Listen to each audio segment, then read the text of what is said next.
Citi Field in New York, Pix 11 Sports presents New York Mets baseball. Today, the Mets play the Milwaukee Brewers. New York Mets baseball is brought to you by Hyundai. Visit the Hyundai Memorial Day sales event and take advantage of incredible deals on the 2015 Sonata. By Verizon, America's largest and most reliable 4G LTE network. By the Sands, play your way at Sands Bethlehem. By Land Rover, above and beyond. By Dunkin' Donuts, America runs on Dunkin'. And by Honda, start something special with a great deal on a Honda, now at your Honda dealer. Our first summer-like day at Citi Field and a perfect day to bring the family to the ballpark. Sometimes the hits just aren't falling. Sometimes the shots come up a little bit short. But it's always a good day to bring the family and dress up for the occasion. And a pleasant good afternoon, everybody, and welcome to Citi Field. I'm Gary Cohen. Keith Hernandez joins me in just a moment as the Mets play the rubber game of their three-game series against the Milwaukee Brewers. The Mets limped home from Chicago to start this series on Friday night against Milwaukee, and things did not go well in the series opener, thanks in large part to the former MVP, Ryan Braun. This phenomenal catch early in the game against Wilmer Flores.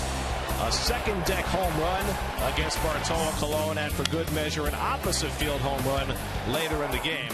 And the Brewers powered their way to a 7-0 win. Last night, an entirely different story. Jacob deGrom trying to bounce back from a bad start in Chicago, did just that, and he contributed with the bat as well. 3 hits, the first 3-hit game for a Met in 4 years, and he had 2 in 1 inning, a 10-run inning. Only the 4th in Mets history, as Wilmer Flores had the big blow with a grand slam. Later on, Kevin Plawecki went deep. So did Curtis Granderson, and the Mets had themselves a laugher, a 14-1 rout of the Brewers to even up the series at a game apiece. To many fans, it's crazy that you can be shut out one day, score 14 runs the next day. How is that possible?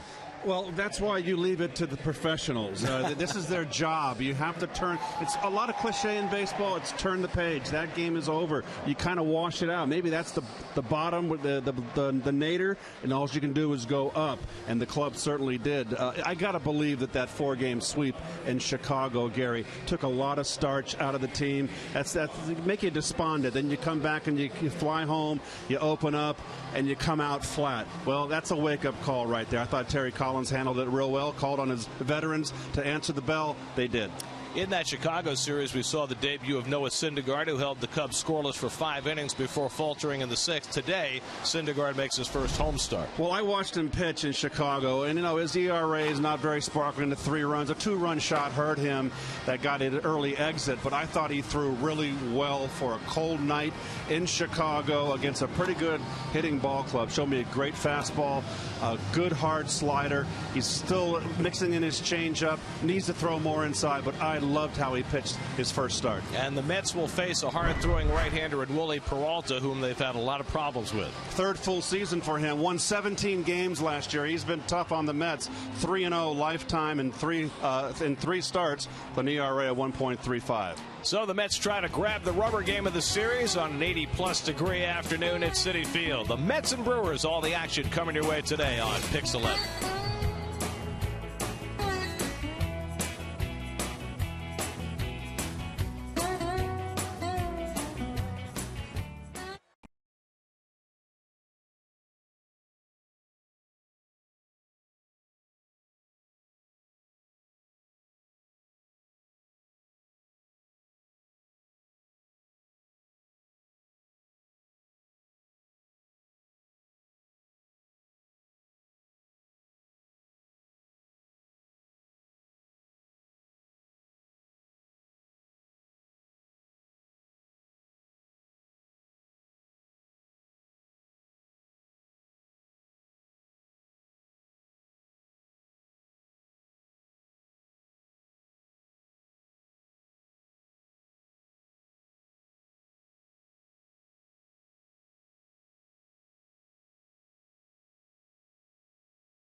Com's lowest cost to own brand over 5 years.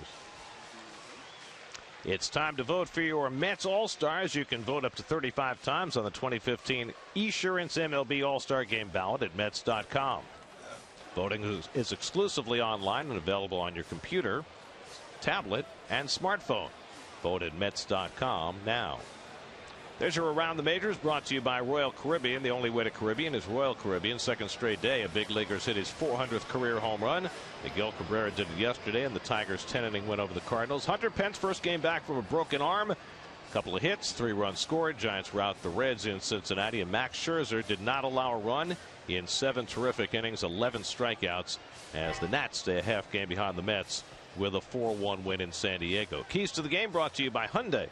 Well, we always have a theme, and it looks like it is beer populated here. Cheers, folks. Of course, his first start, Noah, the Thor, making his first start here. Hopping last night, the Mets, of course, 14 runs at 10-run fourth. Grand slam from Flores, beautiful. And a potent brew, a witch's brew, folks. Peralta 3-0. Slay 'em.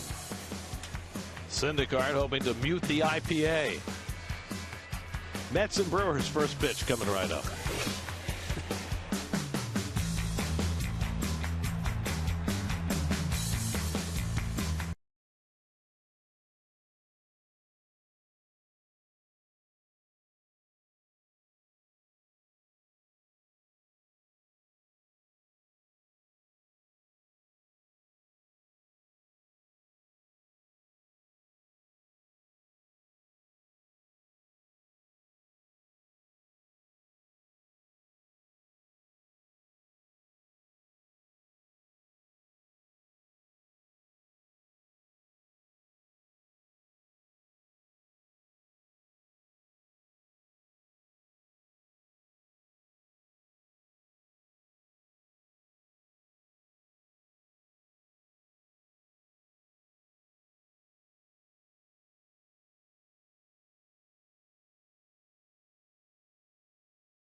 Got his big league baptism in the second city.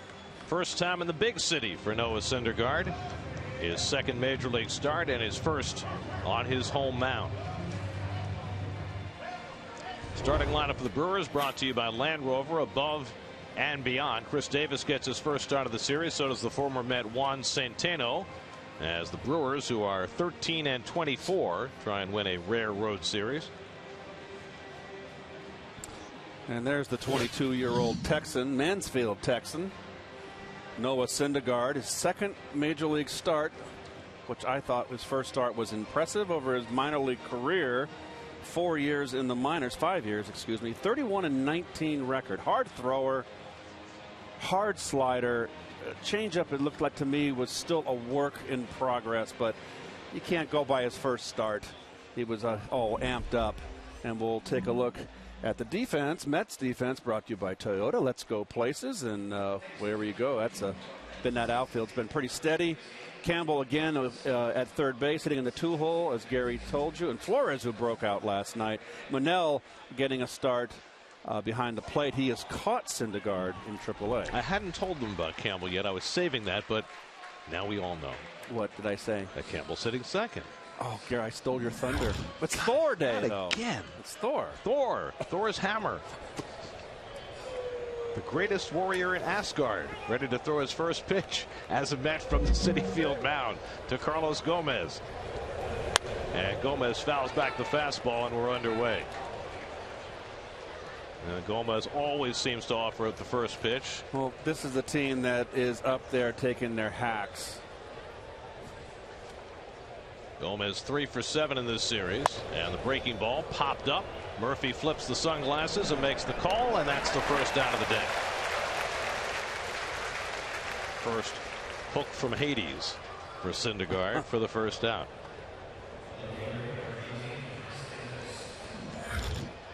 Here's Chris Davis playing left field today. He's played most of the left field for the Brewers this year. Lately, Gerardo Parra's gotten more playing time, and Parra started the first 2 games of the series.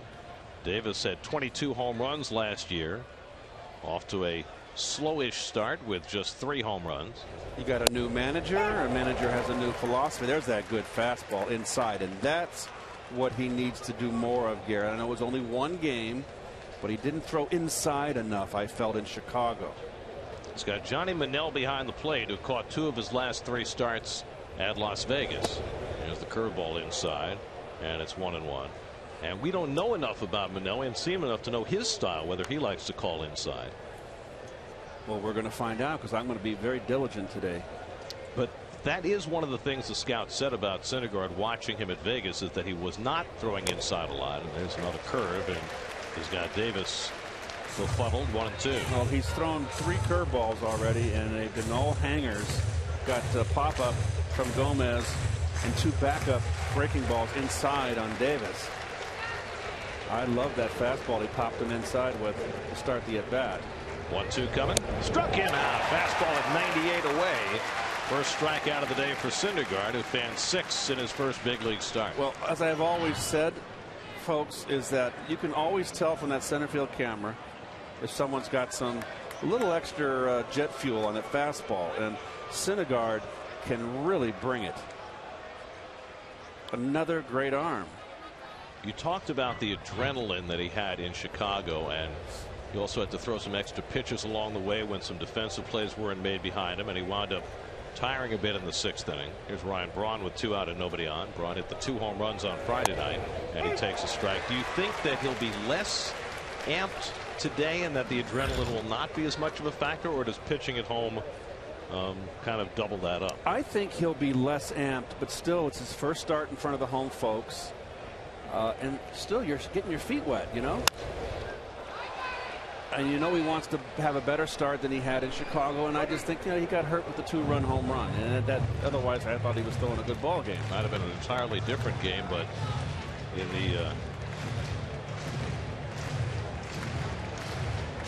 3rd inning of that game, play that Daniel Murphy couldn't make against Chris Bryant, cost him almost 20 extra pitches, and that might have led to him tiring in that 6th inning as well.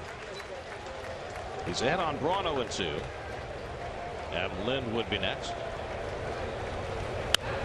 Good pitch up and in. His motion's interesting, Gary. If you notice in his windup, he doesn't move his glove down. He holds it right in front of his face, little front chin level, and it stays at that same. And he goes in for the right around neck level, and watch, he doesn't go down. Pretty simplistic. Right there, no movement, hardly at all. Bounces the curveball 1-2, and he takes that ball out early, and we were talking about this when he pitched in Chicago. It seems as though the hitters get a pretty good look at it. Pretty upright right there. He's not really a drop and drive guy. We're gotten away from that a lot. A lot of pitchers don't like Tommy Seaver and Kuzma, you know, drop and drive. Interesting, his front foot is in front. He's pitching Braun inside. I like it. And when came off Braun's leg, a foul ball, and Syndergaard going after that ball ends up flexing his knee. But he appears to be all right. Maybe his ankle, maybe he twisted it a little. Not. Let's take a peek, see what happened. His reaction to the foul ball. change of direction. Oh, a little bit of his left foot, a little bit of an ankle turn. But right up on top and ready to face Braun. Ahead on the count, 1-2. Almost turned towards the third baseman.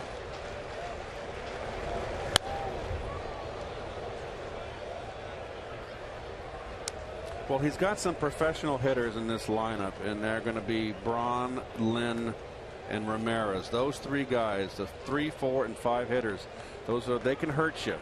We got to like the way that front foot is in front, his left foot in front of the right. Excuse me. And it doesn't go back; it just kind of goes to the side. There's the first changeup.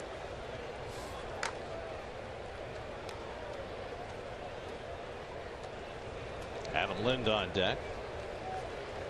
So Syndergaard wearing the orange shoelaces. He sported those for his debut as well. 8th pitch of the at bat coming from Syndergaard to Braun. Comes inside, tied him up, went around, strike 3. That's what you were looking for, Keith. That was a serious pounding inside right there to Braun. Back-to-back strikeouts for Syndergaard to finish off a 1-2-3 first. Mets come to bat, no score.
Campbell moves up to the 2-hole for just the 2nd time in his career. Thanks, Keith.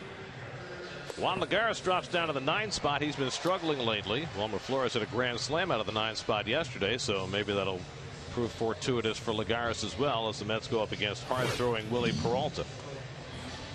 From Samana, Dominican Republic, 26 years of age, just turned 26 this month. 3rd full season. 32 starts the last 2 years, 17-game winner last year. He's only had 2 bad starts this year, and the Brewers defense brought to you by Toyota. Let's go places. Chris Davis getting the first start out in left field. Carlos Gomez, one of the best in center. Sardinas, a very young, talented shortstop. Lynn just came over from Toronto in a trade. Centeno, the former Met, behind the plate. Here's Curtis Granderson to lead off. Granderson, 3 hits last night, including a 2-run homer, and he's 4 for 5 with a home run in his career against Peralta. And he misses inside with the fastball for ball 1. Granderson, Campbell, and Duda for the Mets in the opening inning. Granderson's home run last night is 4th of the year. And he rockets one to deep right field. Back goes Braun to the warning track, looking up, and it's out of here. Curtis Granderson, a leadoff home run into the Pepsi porch.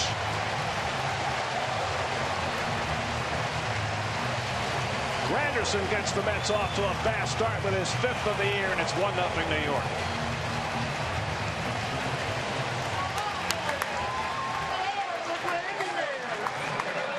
Ball seems as the weather has warmed up, the ball traveling a little bit better, although Granderson crushed this one. It's the 55th home run this Brewer staff has given up this season.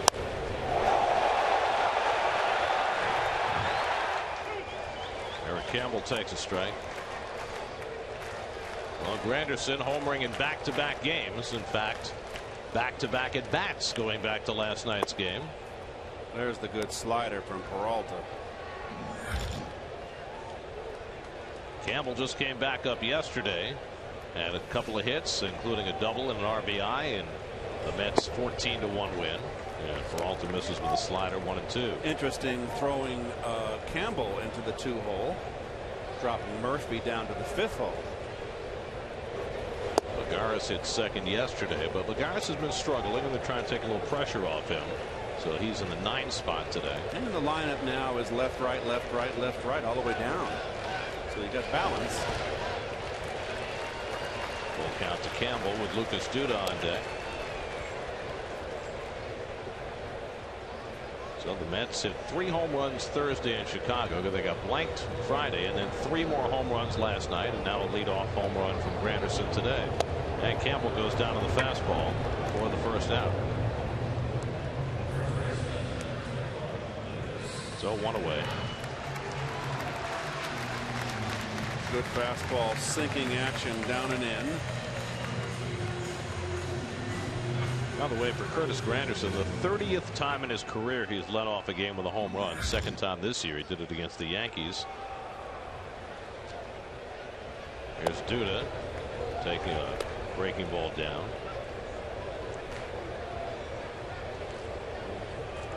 Peralta's a big, strong guy, 6'1", 245. That's a big guy. So you got 2 starting pitchers in the game today who are 240 plus. The difference is Syndergaard carries the 240 plus on a 6'6" frame, and Peralta's only 6'1". He's a guy who's always had to watch his weight. He's big up and down, isn't he? Top to bottom. Duda cracks one out to left field. That's well hit. Back toward the corner goes Davis, and it's over his head. 1 hop over the wall for a ground rule double. So Duda with an opposite field 2-base hit. The Mets with their 2nd extra base hit in the first 3 batters. Boy, it looked like Davis just didn't play that ball well at all. I thought he had a chance to catch this. He kind of quit on it early. Let's see. He might have had a chance to catch that. Been a tough catch. He pulled up real quick. It didn't land that far away from him. So for Duda, his 13th double in the year. He's in the top 5 in the National League in doubles. And now Michael Kadire. A couple of hits yesterday. Looks like he may be coming alive a little bit. Had a 2-run double in that 10-run inning last night.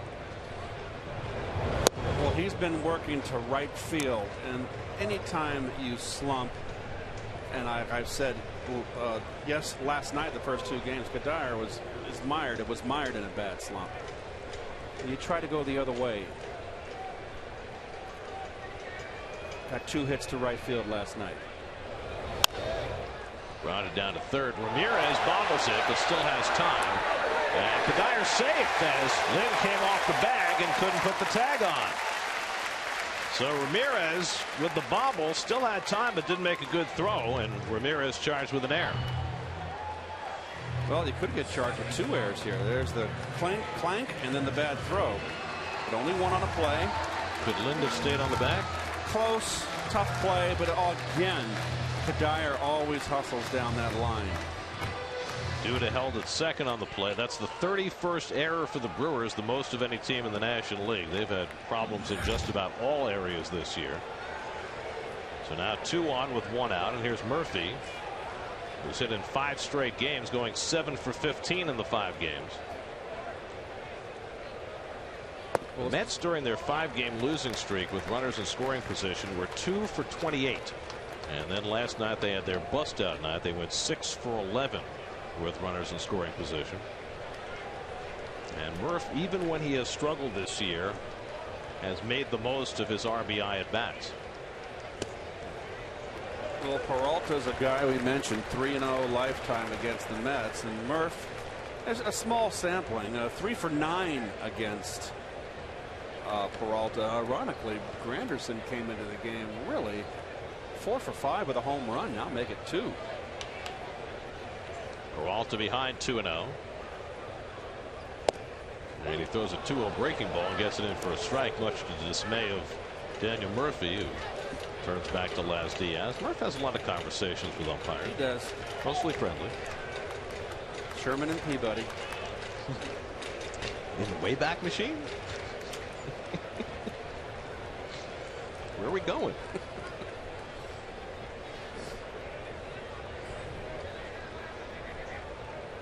2 on and 1 out with a run home here in the first.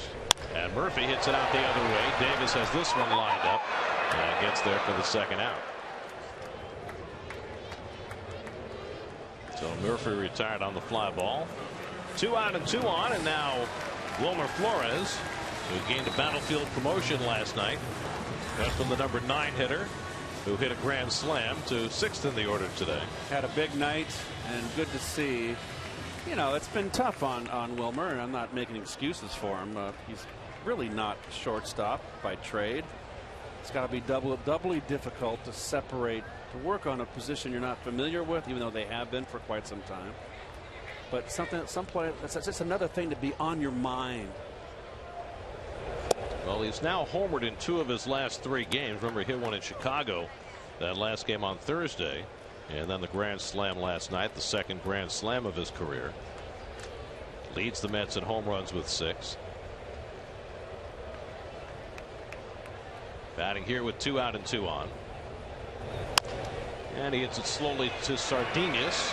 Goes the short way and gets the force on Kadire to end the inning. Mets set up for 1 on the leadoff home run by Curtis Granderson. First run of the game brought to you by Verizon Fios, the fastest, most reliable internet.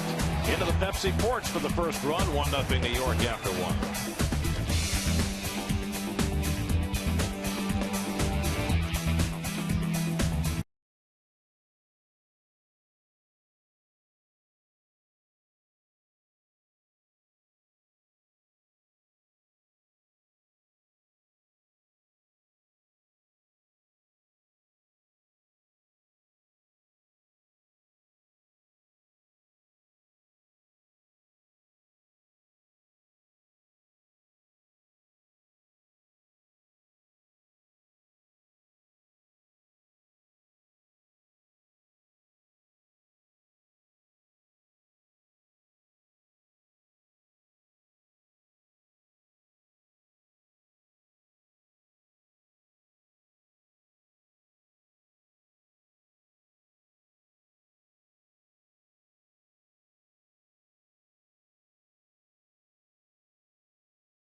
Tomorrow night, starting against the Cardinals, you got 2 cartoon characters in Gotham. How perfect. You know, Odin created the hammer just for Thor. Yes. Odin was the big cheese, wasn't he? Yes. He was the Zeus. The big guy. Yeah. Thor merely the god of thunder. Right. And some thunder this young man can bring. Struck out 2 in the opening inning. He'll face Adam Lynn to start the second. 1-0 New York. Lynn just 1 for his last 20. Got off to the best start of any of the Brewers, but struggling lately. The former Toronto Blue Jay, and Syndergaard, a former Toronto Blue Jays first-round draft pick. That's got him in the deal. They'd also brought them Travis d'Arnaud when they dealt away R.A. Dickey after the 2012 season. And Syndergaard quickly ahead on Lynn, 0-2. A little bit of a running fastball. Syndergaard can be sort of straight, but he's got a little run into right-handers away from left-handers. Just a slight run, enough. And he strikes out Lind on 3 pitches. 3 consecutive strikeouts for Syndergaard. 1 out in the second. Well, he's throwing hard. Away, then come up and in. That's what I love to see.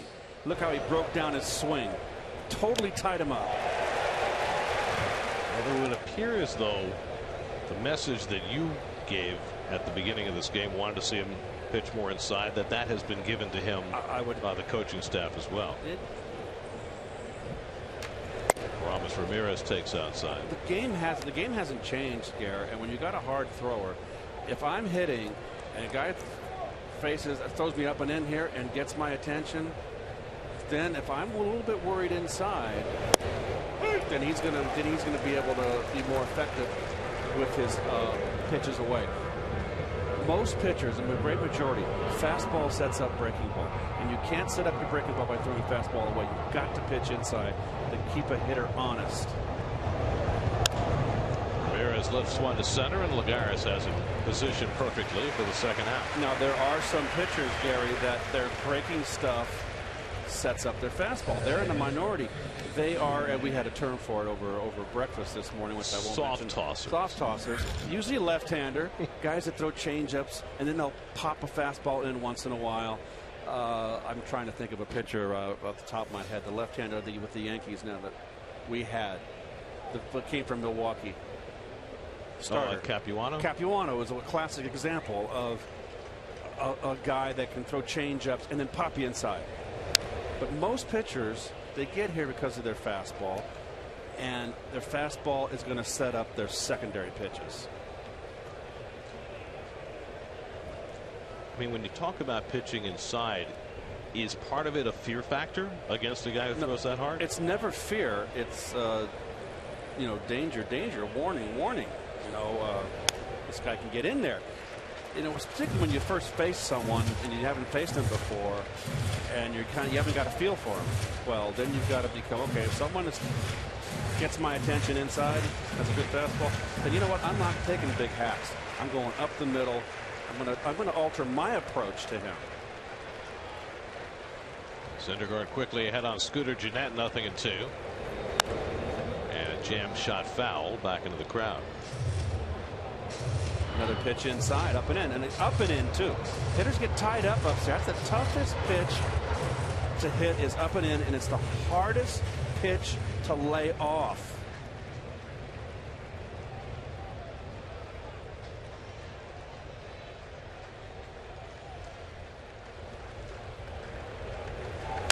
He gets inside again and gets the pop up. Campbell picks it. 6 up and 6 down for Syndergaard, dominating to start the day. 1-0 Mets in the second.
strength of Curtis Granderson's 30th career leadoff home run. While Noah Syndergaard has been scintillating through the first 2 innings. Johnny Manel will lead off for the Mets in the second. Manel making his second major league start. He caught Bartolo Colon's start at Friday night. 1 for 8 since joining the Mets. So he's now, over the course of his Met tenure, doubled his career big league at bats. He had 8 as a Giant 2 years ago. 29-year-old from the Bronx trying to get himself a big league foothold, facing Willie Peralta to start the bottom of the second. They're getting Laz, let's go, get it going here. I think Peralta wants to throw a slider first pitch. Centeno put down number 1 twice. Oh, what is going on? Wow, he has some real miscommunication, or at least headstrongness. Is that a word? It's like, head strength? Yeah. No. It's like, I shook your fastball off twice. I want to throw a slider. You put it down a 3rd time. What's wrong with you? Wake up. Go get a cup of coffee. There you go. Slider. Talking about the first pitch of the inning. There you go. And the slider is effective. He gets a strike on Manel. Goodness gracious. Peralta got his way, and he was right. Another one. Oh, he shook him off once come in. And Manel takes the fastball for a strike, and it's 0-2. Peralta's getting his way, and it's working for him. I'll call this game. Exactly. Ultimately, the pitcher's got to decide what he wants to throw.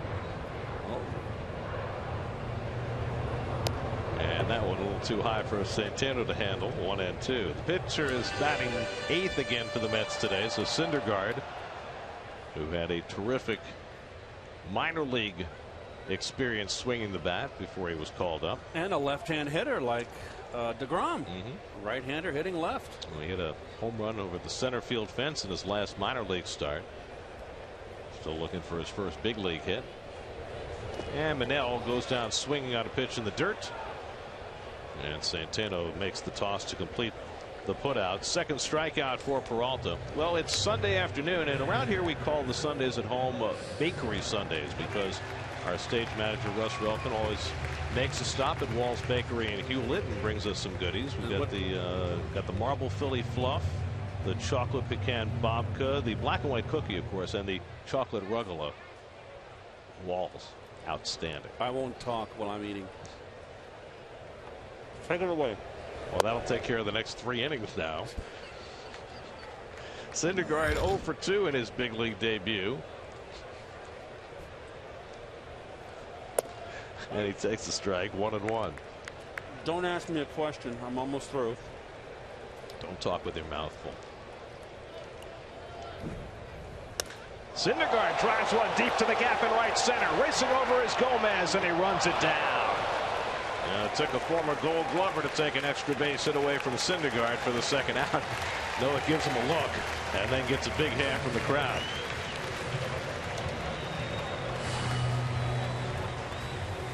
Oh boy, he likes that ball down. A nice swing. You said Gary's last outing he hit a home run in Las Vegas, correct? That guy out there just covers too much ground. Well, he won the Gold Glove 2 years ago. His buddy Juan Lagares took it from him last year. And that's what it took to deny Syndergaard. 2 out of the inning. Now Lagares takes up and in for ball 1. Lagares dropped to the 9-hole today. Just 3 for his last 34. And has particularly struggled after missing the 3 days earlier this week with a strained muscle under his arm. And again, like every slump, it's rote. You get out in front. You start chasing bad pitches. With Juan, who is not the most disciplined hitter, has come a long way with his discipline. When he goes bad, he can really chase bad pitches. I like his number. Ron Darling's number. Jim Davenport with the Giants. Sorry, it's my young Giant team growing up. Gold Glover Jim Davenport at third base. Before Jim Ray Hart. Jim could hit. Jim Ray. Sardinius throws out Lagares. It's a 1-2-3 inning for Willie Peralta. Syndergaard heads back to the mound for the third with a 1-0 lead.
against the National League Central. Just got finished with the Cubs. Now the Cardinals come in after the Brewers. Cardinals still with the best record, although they've lost their first 2 games of their series with the Tigers.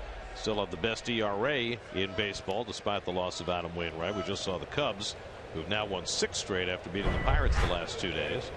The Reds hit home runs but don't pitch particularly well. The Pirates pitch great, but some of their key offensive guys, particularly Andrew McCutchen, struggling early in the season. They're missing their catcher too. They let go to Toronto last year. Russell Martin. They missed him. Juan Santana, the former Met, leads off against Noah Syndergaard in the 3rd. Syndergaard has struck out 3 of the first 6 batters. Santana, 25 years old, had 40 at bats combined with the Mets the last 2 years. Called up when Jonathan Lucroy went on the disabled list with a broken toe. This is only the 3rd game he started in 3 weeks with the Brewers.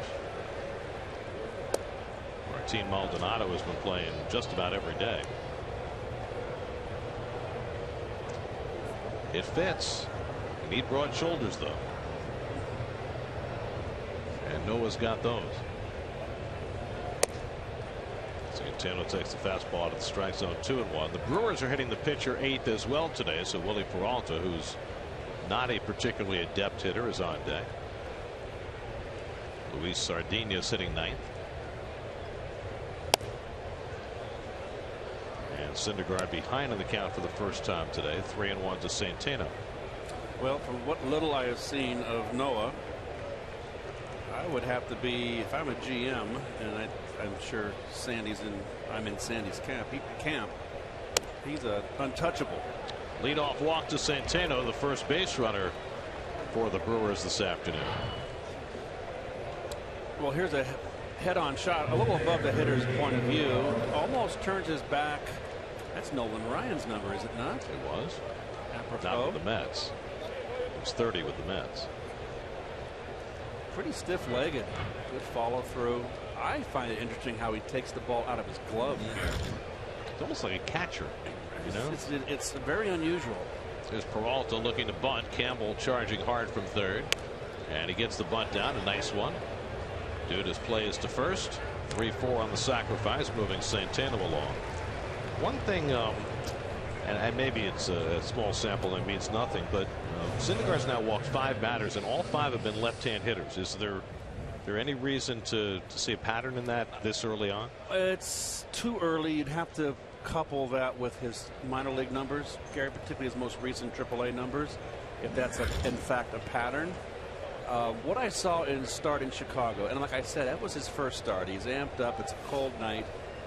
Is he didn't throw his slider enough. He was to lefties like he was afraid to, and he was more reliant on his changeup against left-handers, which he couldn't get over in his first start. Luis Sardinas lifts one into shallow right center, and Granderson there to play. So 1 pitch out for Syndergaard, the 2nd out of the inning.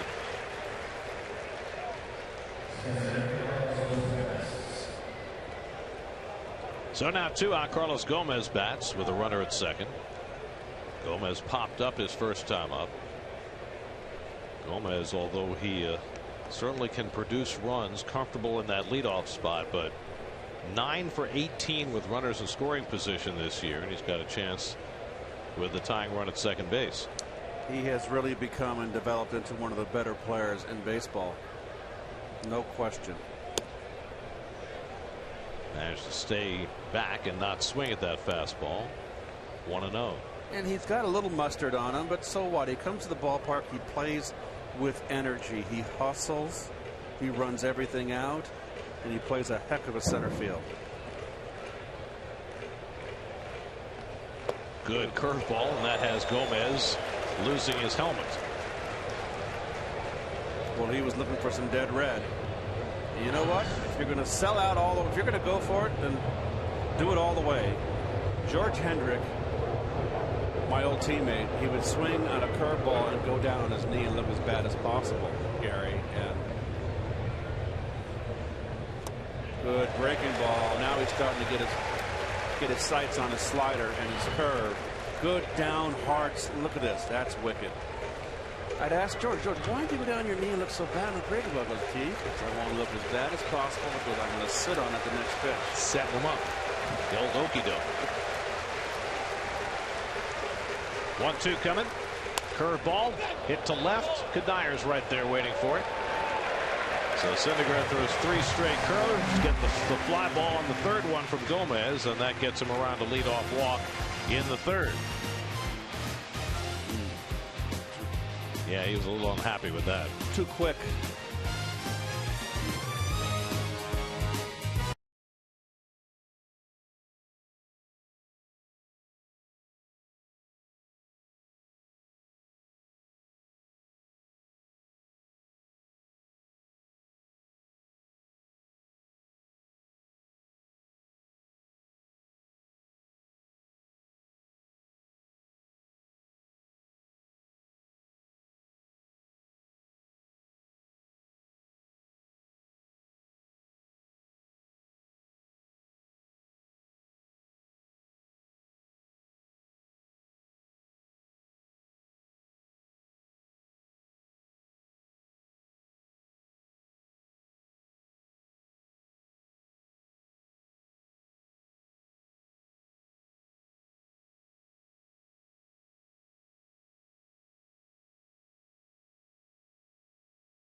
Noon. Lots of traffic on the Shea Bridge. Fans got their Daniel Murphy magnets when they came in the ballpark today. Do you think that bridge should be named as the Bill Shea Bridge? No more than it was Bill Shea Stadium. Okay. I think people like the name Shea. Curtis Granderson put one up in the Pepsi porch. Not the Joe Pepsi porch, just the Pepsi porch. His 5th home run of the year and his 2nd in 2 days. And Peralta bounces a slider, and it's 1-1. Well, that was a wonderful idea. Bill Shea, of course, who brought National League Baseball back to New York with your lovable Metsies. Pulled foul, 2-1. You know who's really responsible for the Mets being in existence? Robert Moses. Moses, yes. He was a big power. If he had built the Dodgers the stadium they wanted, where the Barclays Center is now, that's never would have happened. Granderson grounds one to Jeanette, and that's the first out. He wanted to build the ballpark in Queens, and Walter O'Malley was adamant that he wanted it in Brooklyn. And eventually, it all broke down, and they moved to L.A. Well, the O'Malley's got a sweetheart deal in Los Angeles. They got all that land. If any of you folks have never been to a game in Dodger Stadium, I put it on your bucket list, because it is just such a beautiful surroundings, a beautiful stadium, and it's all the family's land. I don't know if they don't own the team now. I don't know if they sold it or whatever. It was a goat pasture. Pulled over the bag. Fair ball down the line off the bat of Campbell. It hits the tarp. Long run for Davis to get it, and so Campbell will get to second base with a stand-up double. Well, that's what he did his first time up in last night's game. Pulled one right over the bag, and he does it again. Well, he's doing what he did when he got called up earlier in the year. Remember, he should have made the ball club, and the Mets sent him down with 13 pitchers, and he could have put his dauber down. He did not. He went down to AAA, wore it out, called up, got off to a hot start, doing the same thing again.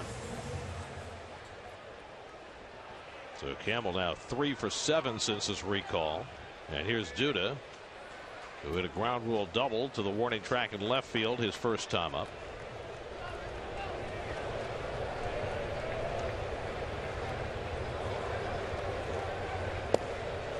Heath, when a lot of fans look at Duda right now, they look at the 3 home runs and think about the 30 last year. Right. We're nearly a quarter of the way through the season. Factor in the fences being brought in. Right. But Duda now has 13 doubles. That's a lot of doubles in a quarter of the season. So how do you judge what you're seeing right now in terms of the lack of long ball power? I have seen Lucas be steady. Got off to a sluggish start. Since he got out of his sluggish start, he's been steady. He hasn't really caught on fire yet. I mean, kind of waiting to come. Okay, what day do I come to the ballpark? And all of a sudden Lucas goes into a tear. It hasn't happened yet. You know, we're 5 weeks into the season. He's going to hit home runs. Now, whether he hits 30, again, you don't know. He certainly has that capability. But I think, Gary, that the Mets expect some long ball out of him. I think anything less than 20 would be a disappointment. Do you think that the fact that he's using left field more, particularly against the left-handers, has taken away the approach that produced the 30 home runs? That's a good question. You can separate, Gary, how you hit against left-handers and how you hit against right-handers. That's separate. So I have to say, no, it shouldn't be that way.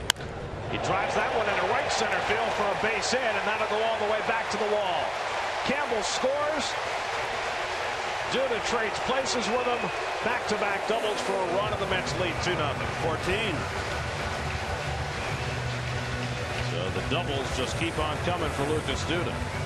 To me, Gary, it's all about runs driven in. I don't care how you drive them in. Lucas is the guy they expect. Fastball away, didn't do much. He stayed in. Rocket. When it's all over, you're looking from Lucas 100 RBIs, okay? He's got to cap out 100 RBI season. He's got to be that guy. Well, he's got a long way to go. That's only his 14th. I understand. So here's Kadire with Duda at second and 1 out. Kadire reached on an error his first time up.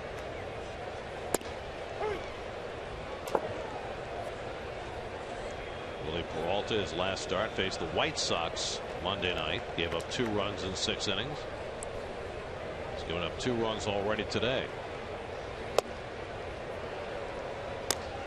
0-2 to Kadire. Let's check in with Steve Gelb. Steve?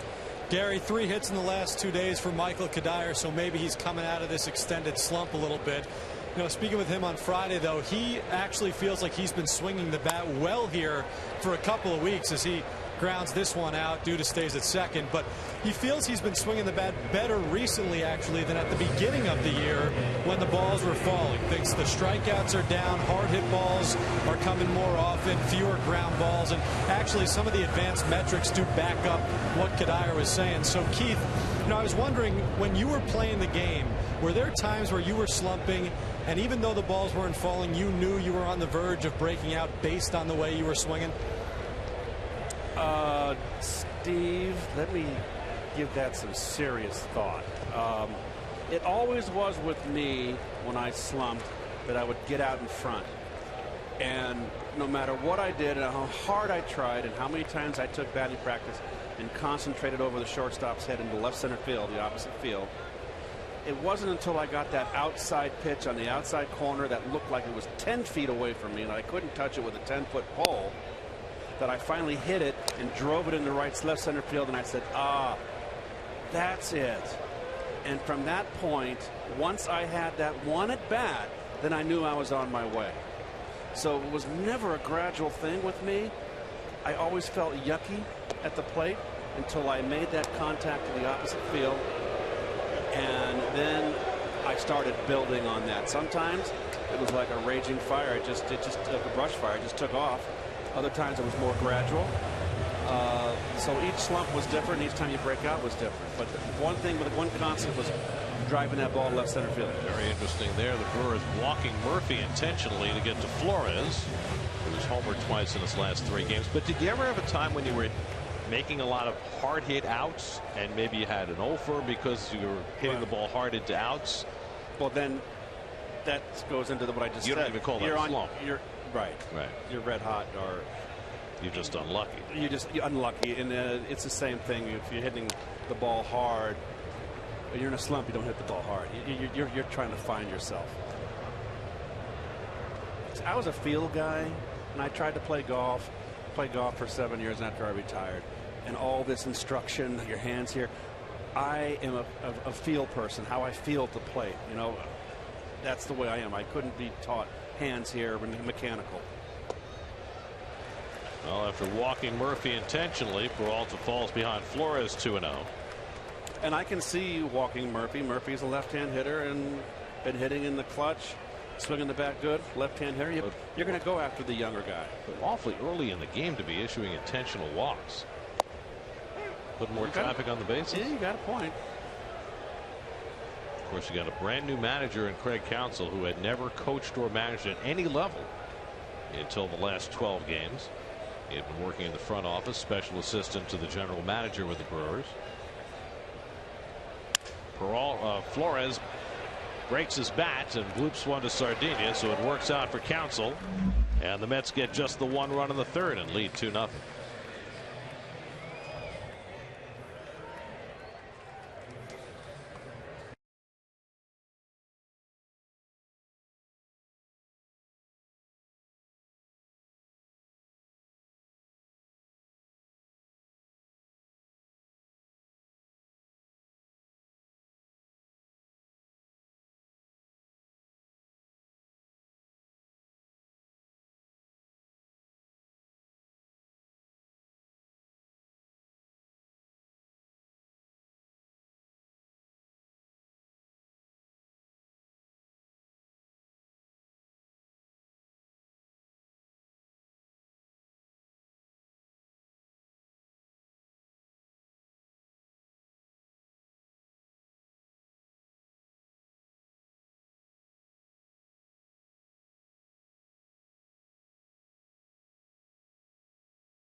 Syndergaard 98, Peralta 96.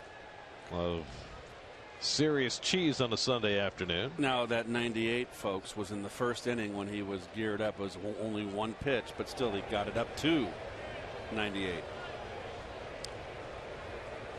And that was another thing that I noticed in his start in Chicago. Couple innings he got in trouble. He reached back and threw a little something extra on his fastball. Chris Davis takes a curveball for a strike when he needed an out, and that impressed me. Davis struck out his first time up. Davis, Braun, and Lind, 2, 3, and 4 in the Milwaukee batting order against Syndergaard, is yet to allow a hit.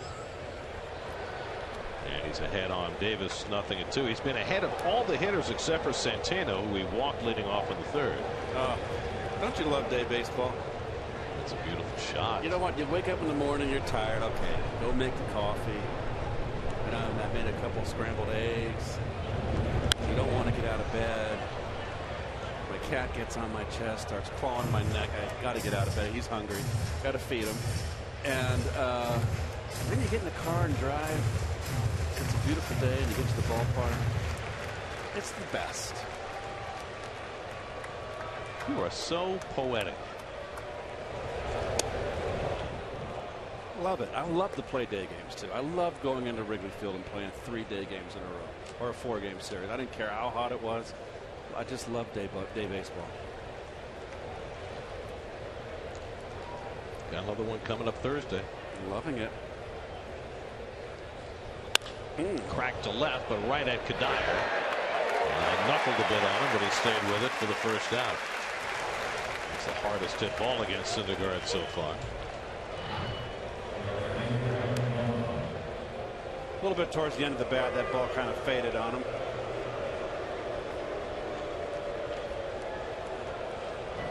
So Davis retired, 1 away. And now Ryan Braun, who struck out after a long at bat in the first inning when Syndergaard came inside and tied him up. Long at bat, pounded him in heavily. Let's see if he changes the program or if Braun looks in. Braun is always a long way from the plate, but could he be even further away from the plate this at bat? You never know. He's one of those guys where he's that far away from the plate, you're afraid to throw him inside. Well, guess what? You've got to throw him inside. Strokes one down to Duda. He'll take it himself. And Syndergaard gets Braun on the ground ball for the second out. You know, Jim Cott told me once when Frank Robinson came over to the Orioles, and Jim was pitching with the Twins, and Frank stood right on top of the plate, and Jim said it's just the opposite effect. As Braun standing away from the plate, Jim said, "I'm a left-hand pitcher. I got to pound him in." He said he was hitting me down the line, home runs, killing me, and I finally realized that's where he wanted it, and I started throwing him sinkers away, and I had better success against a Hall of Famer. The two guys who stood closest to the plate that I can remember were Frank Robinson and Don Baylor. Yes.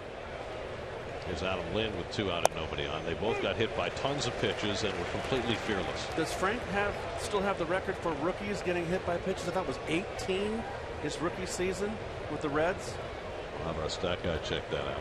18 or 22, I'm not sure. I think that's still a record. Syndergaard quickly ahead on Lynn, 0-2.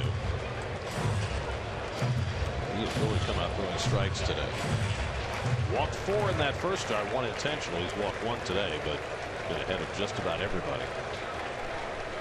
He struck out Lind his first time up. Pulled down to first and just foul. Just hooked that curveball outside the bag. Record for getting hit in a season is 50. That's Ron Hunt. He stood on top of the plate, but you know, different kind of hitter. Ron was all padded up and wanted to get hit. Not a power hitter like Baylor and Frank Robinson. All you young kids out there, that outfield in Cincinnati was the first all African American outfield. Beta Pinson in center. Frank played left, and Tommy Harper, I believe, was in right field. That was before the Giants all Alou outfield. Well, they played that would have been Latin. That would have been Hispanic. Yeah, but I'm just saying. Yeah, it's a whole different thing. And really, it was against the Mets in '63 that the Giants had the all Alou outfield. Felipe was the only starter. Jesus and Matty were basically fill-in players, bench players then. And Matty didn't become a regular player until he got to the Pirates. Harvey Keene played left field back then. Lined into right field, and there's the Brewers' first hit of the day. Change up from Syndergaard that Lynn was able to hook into right field.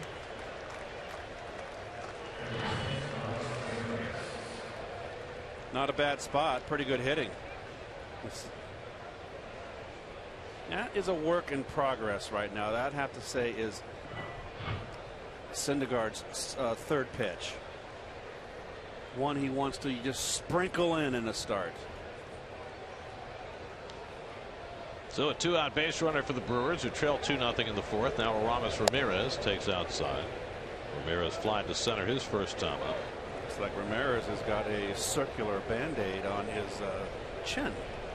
On his chin, his cheekbone.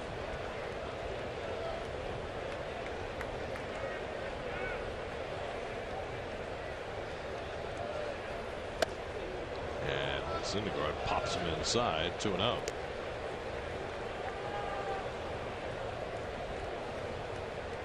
Scooter Gennett waiting on deck.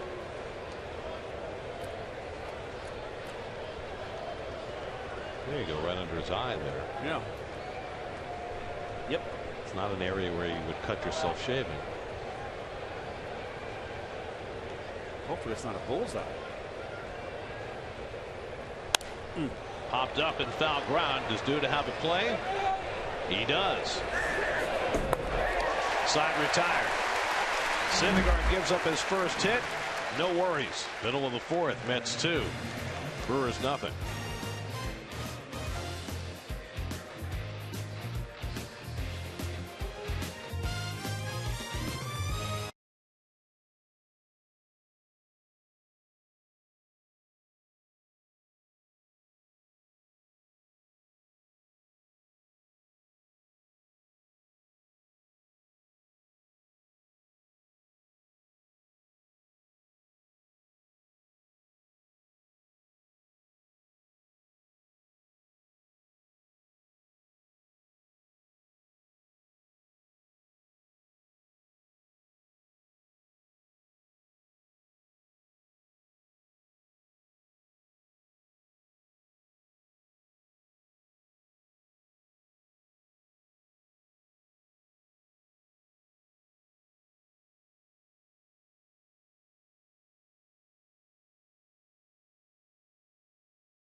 Airport is on that small a piece of ground. It's landfill too, is it not? New York Mets baseball is brought to you by Time Warner Cable. Enjoy more shows on more screens. Time Warner Cable, enjoy better. Takeoffs, landings. Johnny Manel spins out of the way of the Willie Peralta fastball. Of course, the planes just they don't fly over Citi Field the way they used to at Shea. Manel struck out his first time up, and Peralta gets it on the outside corner, 1-1. I do believe it was Mayor Dinkins was the first New York mayor to alter the takeoff patterns during the U.S. Open. Right. And then the Mets asked for a similar dispensation, and they wound up diverting them most of the time. Now there were still days, and there still are days here when the ceiling is low that the planes do come over the ballpark or close to it, but not nearly the way they used to. As the sun comes out, Manel fouls ball.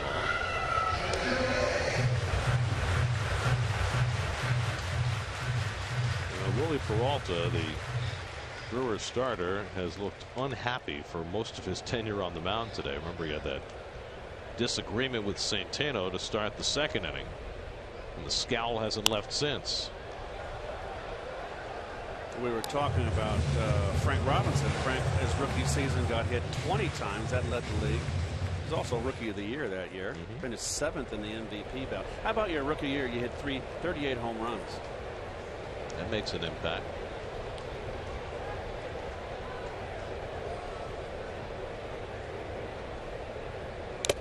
That one pops off the helmet of Centeno. Well, Peralta knew he got away with a hanger right here. This is right on a tee. Oak. Wow. I don't have enough memory of Crosley's Field. Was that a particularly good right-hand hitter's ballpark? I don't know. I'll look it up. I'll let you know the dimensions here. 8th pitch of the at bat to Manel, and he bounces the breaking ball, and now it's 2-2. And that was much like Forbes Field, where Forbes Field was where the University of Pittsburgh is, up on the cliff. There's Manel got shaking it out a little bit. Centeno, excuse me. Oh, Syndergaard on deck, and then Juan Lagares for the Mets in the home fourth. Peralta working hard on Manel, whom he struck out his first time. And Manel lays off, and he stopped it in time, and now it's 3-2. 97 just off the black, and got Peralta talking to himself.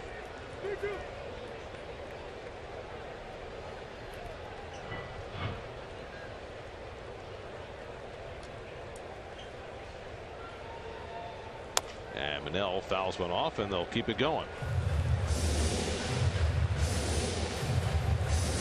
Garrett Crosley was 360 down the left field line, 420 in center, 360 in right. That was the original Crosley field. It was no easy poke. And they had the hill, right? Yes. Was it right field? I'm not sure. Breaking ball. Manel draws the walk. Terrific turn at bat for Manel, and he's aboard to lead off the home fourth. And Peralta is one angry man. Well, he's got to keep his cool here. He's in a 2-0 ball game. The Mets have never had much luck against Peralta. His lifetime numbers against the Mets: 3 starts, 3 wins, 1.35 ERA. So they've already done more damage against him today than they're accustomed to. See if Syndergaard can bunt. Not the first one. Noah fly deep to right center his first time up. Gomez made a good play to run it down. There you see the totals for Peralta, who really kicked it in gear about this time last year, and just had a wonderful stretch from there till the end of the year. Wound up going 17-11 last year, 3.5 ERA. 1-1 to Syndergaard. Well, in a bunting situation last night, Jacob deGrom was allowed to swing the bat and got a key base hit.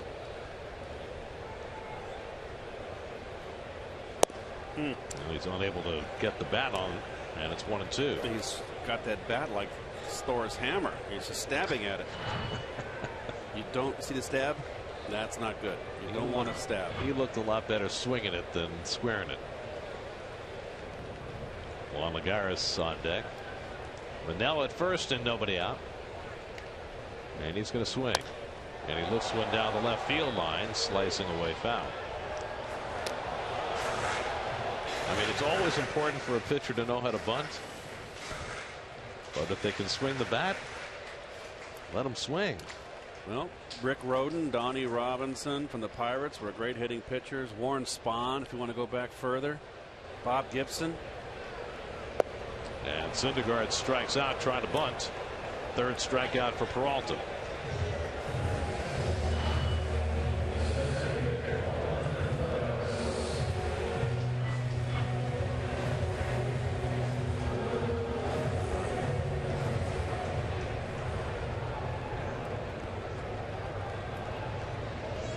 Now Lagares, who grounded out to short his first time up.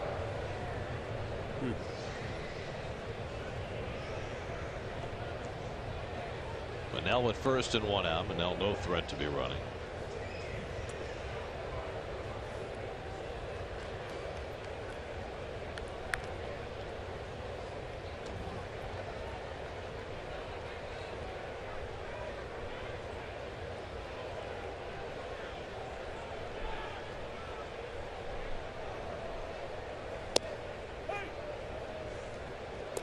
You know, a lot of times when I was slumping, Gare, I used to like, and Davey told me this because he said Davey always felt that when I was struggling, I'd take too many pitches.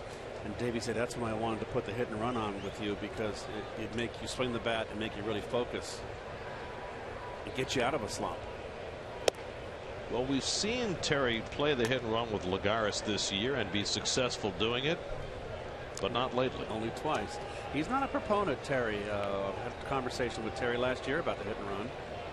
You know, I am, you know that. So, but only with the players that can do it. Right. And there's less and less today. But I don't think it's being taught. Well, during batting practice, there's 2 bunts. Everybody gets 2 bunts, and everybody gets a hit and run. One hit and run. And a lot of guys just take it la-di-da. Exactly. They don't really take it seriously. Right. I mean, you're going to have Lucas Duda do a hit and run. Okay, maybe. You going to hit and run with Giancarlo Stanton? No. But with guys like Murphy, yes. You think he'd be perfect for it? Right? Absolutely. Lagares hits it right toward the hole, a base hit. Well, it was like the hit and run was on. He hits behind the runner, and he gets Manel down to second. But that is just, Exhibit A, Your Honor, that Juan can be a hit and run guy, because he does inside out and go that way really well. And late in the game, one-run game, tie ball game, got a leadoff runner. That's a heck of a play. So the Mets have a couple of men aboard for Granderson, who homered leading off the first inning. Rounded out his second at bat, and he takes the breaking ball for a strike. Granderson now 5 for 7 with 2 home runs in his career against Willie Peralta.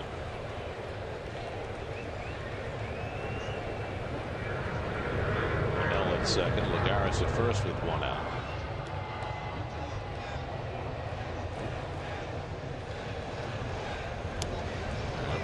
Gets it over for a strike, 0-2. Eric Campbell hitting second in the order, waits on deck. That's got a run on the first on Granderson's home run, a run on the third on back-to-back doubles by Campbell and Duda. And Syndergaard has done the rest.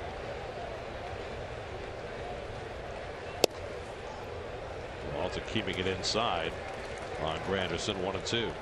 Peralta, you can just tell. Remember, didn't he have 2 years ago, was his first start against the Mets? He threw a gem at him.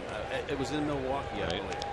First time we saw him, yeah. He looks so much more relaxed now. And he strikes out Granderson for the second out. 4th strikeout for Peralta, 2 out of the inning. And when you've got a good, hard breaking ball and you can get it over, you're going to be tough. Major leaguers can hit the fastball. Most. So now Campbell, who drilled a double over the third base bag and scored a run in the third. So Campbell 3 for 7 with a pair of doubles since being called back from Las Vegas. He takes a slider for a strike. Campbell, when he was down in Vegas, was playing all over the place. First base, third base, left field, right field. He said every day Wally Backman had a different plan for him.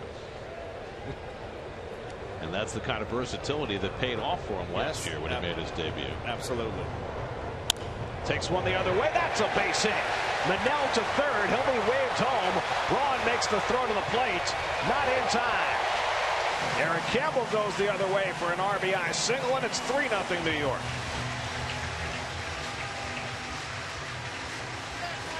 Well, another case where the leadoff walk scores. Going that way, fastball inner half. Mets hurt Peralta on 2 consecutive base hits to right field. Ball not hit hard enough.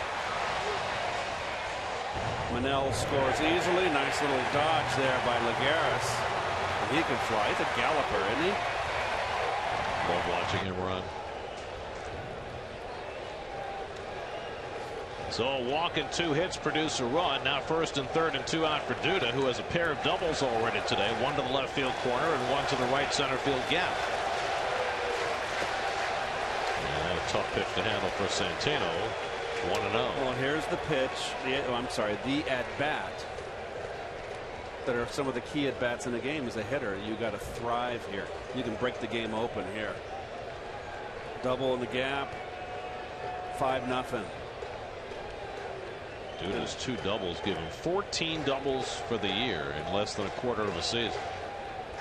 And the breaking ball inside. 2-0.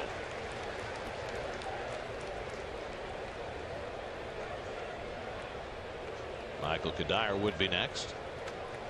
Peralta up to 78 pitches working in the 4th inning. Through 94 in 6 innings his last start against the White Sox. Lucas. And that just missed. 3-0. Good eye by Lucas right there. A little sinker. Started out at the knees and just kind of sunk at the last minute. He's got a very good eye at the plate.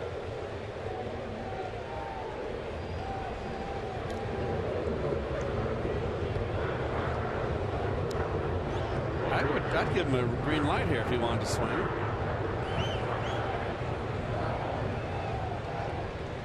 He's not going to get anything to hit. Not there. something we've seen Lucas do often. Swing at 3-0. And he gets a breaking ball for ball 4. So that loads him up. Second walk of the inning, third of the game for Peralta. And Kadire will get the opportunity with the bases full. Not before Rick Kranitz, the pitching coach, goes out to talk to Peralta. No action as yet in the Milwaukee bullpen. The starter Matt Garza got knocked out in the 4th inning last night. They managed to get through the next 4 2/3 with only 3 relievers, but they would certainly prefer for Peralta to go a little deeper in this game. He's just looked disgusted this entire day. He didn't get on the right page with Centeno. I mean, right from the get-go. Well, he's got a huge batter to face now with the bases loaded, 2 out, with his status in this game teetering.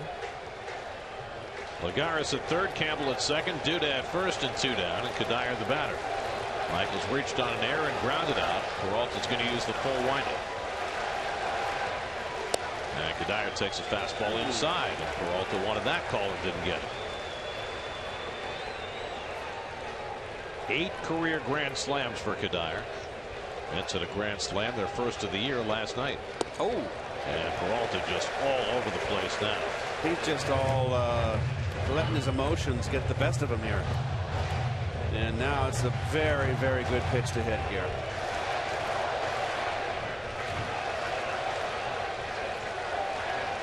Kadire in the driver's seat on 2-0. And he lines one into left field for a base hit. Lagares is in. Campbell right behind him. A 2-run single from Michael Kadire. And the Mets now have a 5-0 lead. There you go.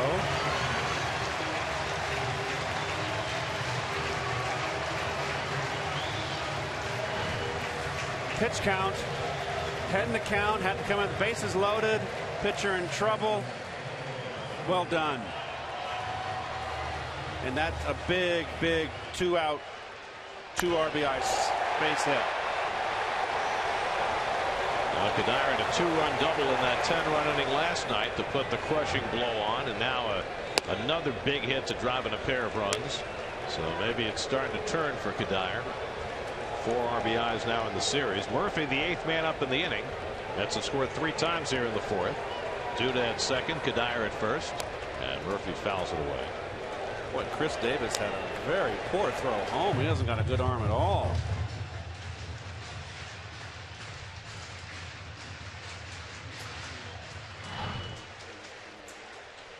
Well, here's the base hit here, and the throw he's got plenty of time to come in. Momentum forward, everything good. Oh, he threw it like terrible arm action. Looks like he has a sore shoulder. Yeah. Well, that's one of the reasons why Parra has gotten so much more playing time lately. Parra, a terrific fielder, maybe not the power hitter Davis is. Well, that was ugly to watch. He threw it like he's hurt. Look at this. Oh, man. It's like a javelin.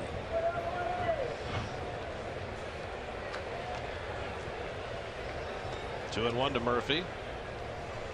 And Murph bounces one behind the bag. Lind is right there to play it.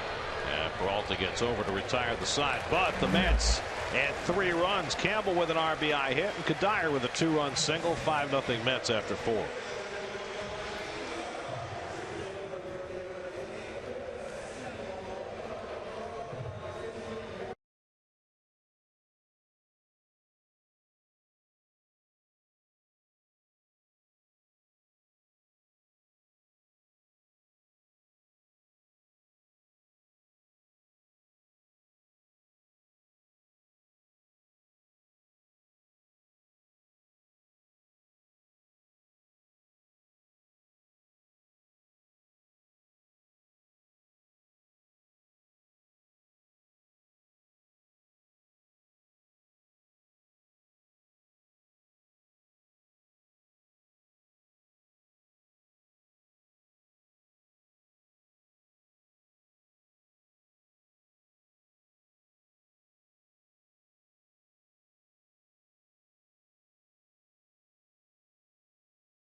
10, the first 15,000 fans will receive Mets sunglasses courtesy of Verizon. After the game, all kids 12 and under can run the bases in the Mr. Met Dash. For tickets, visit Mets.com/Family Sundays.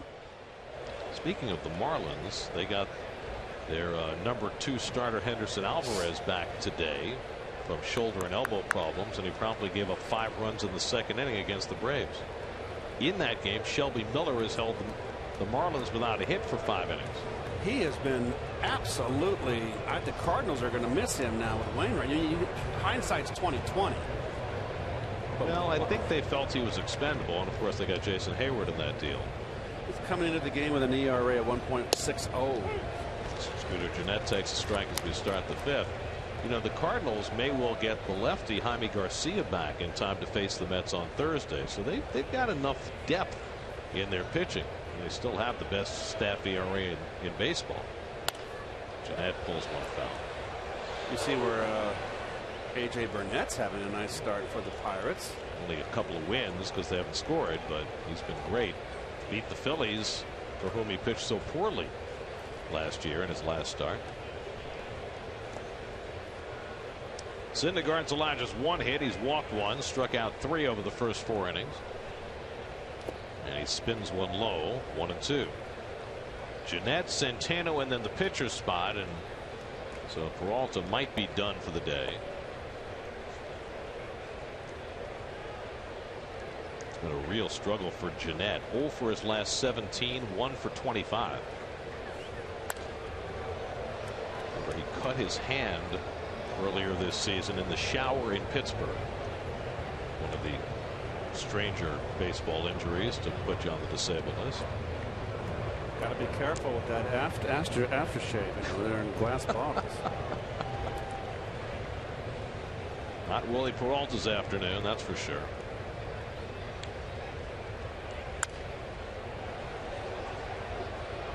Syndergaard still throwing hard. He should be. He's 22 years of age. The big horse. Well, he's certainly gotten the run support today, which he didn't get in his first start in Chicago. And so far, it's been all good for Noah. I love that glove. I love the color combination. 1-2. And Gennett able to foul back the fastball, 98 upstairs. He's one of those guys, Gary, that's throwing 98 right there. When you throw that 98, throw it up there out of the strike zone. Upstairs. It's a good looking glove. Is that his Thor glove or is that a different one? I don't know, but it's good looking. I like it. You know, he names his glove. Looks like a Palomino. This color. Very nice. Oh, Glass somehow missed low. Glass just missed an outstanding breaking ball. It would appear to be a strike. Wow. Here's it's Thor.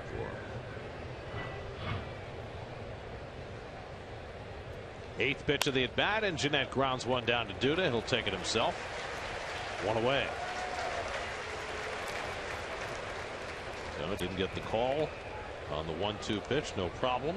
Comes back to get Gennett. Industry. Monell's talking with Laz Diaz at home plate. Probably saying, you know, Laz, where was that breaking ball? It was right there.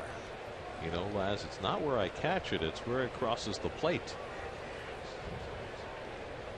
So now Juan Centeno, who drew the only walk from Syndergaard, leading off in the 3rd inning.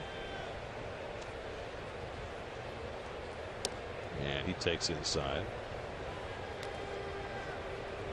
That looks like Peralta's going to hit. Yep, at least for the moment. They've got Peralta out on deck, and they have sat down whoever was up in the bullpen. So it looks like he'll soldier on. Little flare into shallow left, and Kadire circles in to get it. 2 out. Boy, is he just pounded lefties in. Up and little cutter. Nice. Untouchable. This kid's got a golden arm. So Peralta's going to stay in and hit. He sacrificed his first time up. He's 0 for 11 at the plate this year, a lifetime .085 hitter.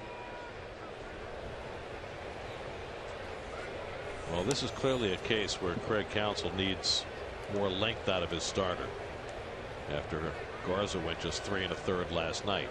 And that's why Peralta stays in to hit here.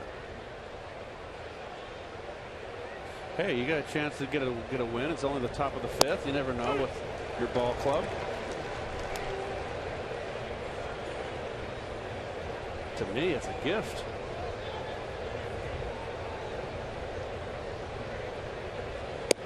Gosh, he's throwing hard, Gary. I am impressed. And he's been efficient because he's throwing strikes. He's very refined. He's not wild. He's not wild as a March hare. He knows what he's doing. Strike 3 call. Peralta caught looking. 4th strikeout for Syndergaard, and he is rolling through 5. Halfway through, 5-0 New York.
That right now. Does anybody know?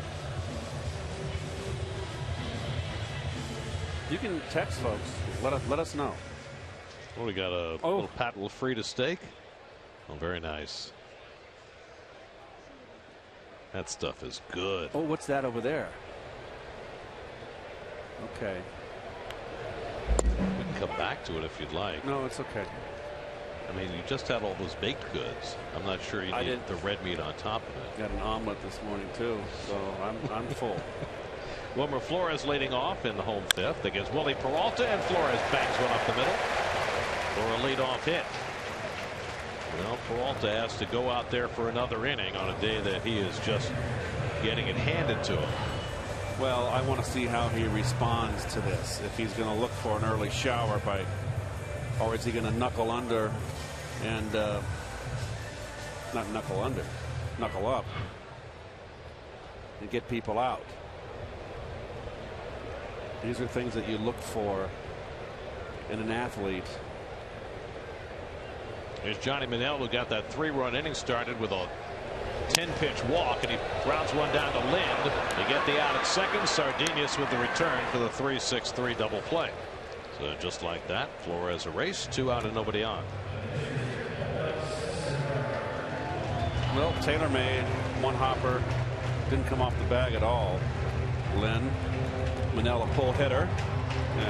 That's so much of an easier play for a lefty, isn't it? Yeah, it is. Well, this position's made for a lefty.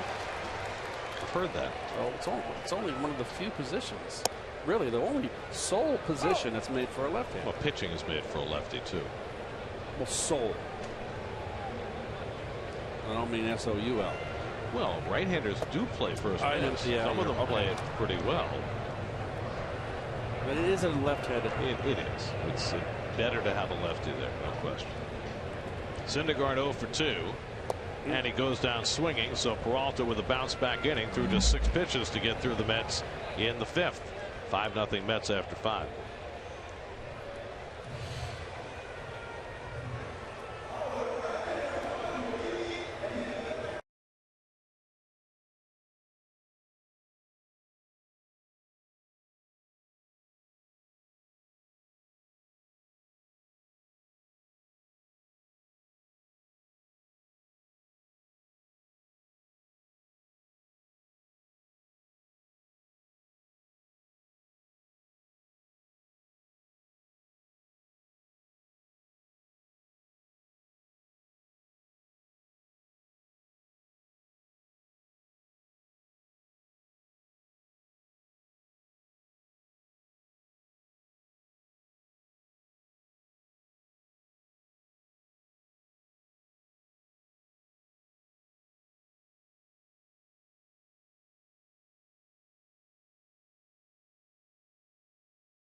With their 14-run outburst, 5-0 as we go to the 6th. And he talked right before the game about how Noah Syndergaard needed to pitch inside. Well, he's done that today. He's done that extremely well, tying up Braun there inside. Look at this, completely overpowering Lind. Jam shot on shortstop and inside out. Centeno jamming him.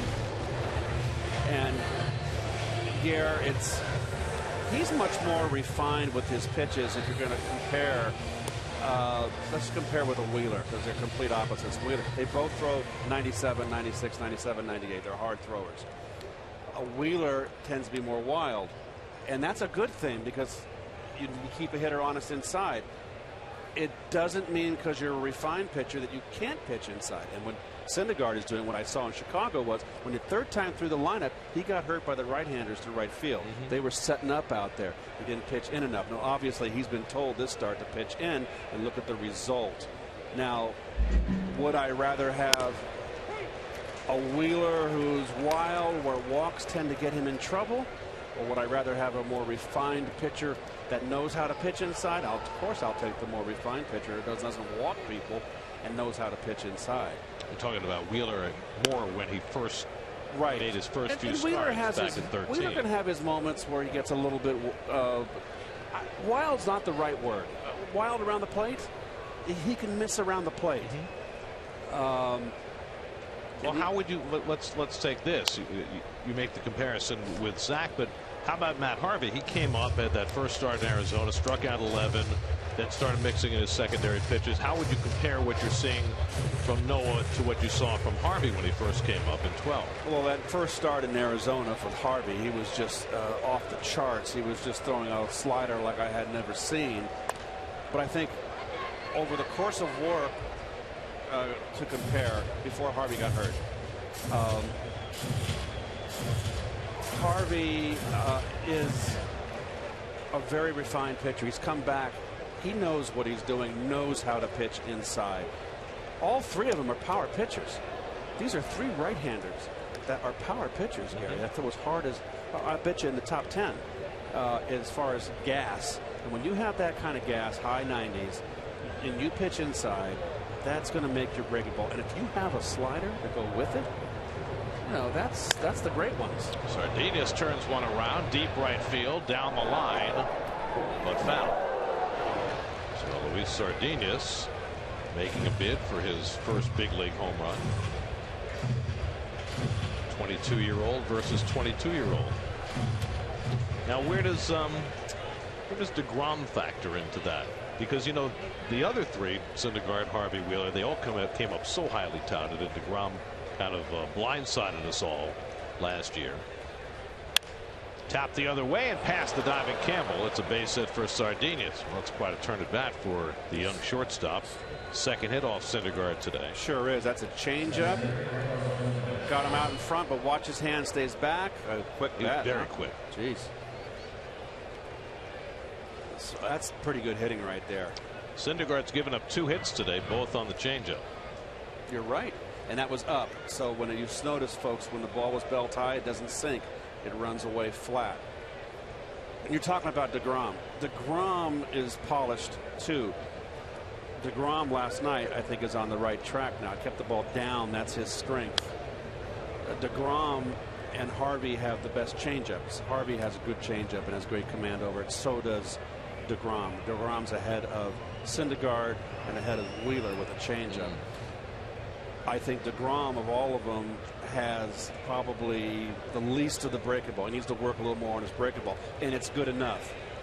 And he throws, what?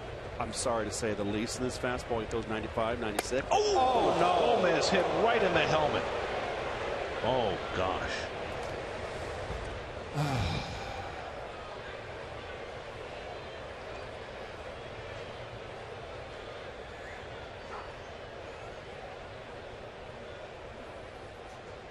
Oh.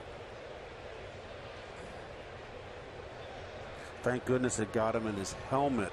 Glad he's moving. And now they will do a full examination before they even let him think about getting up. He looks a little shook, Syndergaard, doesn't he? That he did that. How could he not? No. They want to come in. It just got away. Oh, man, he just turned his head in time. Right above the ear hole. And thank goodness he had that ear flap. Well, that's shades of David Wright getting hit by Matt Cain. Almost an identical pitch.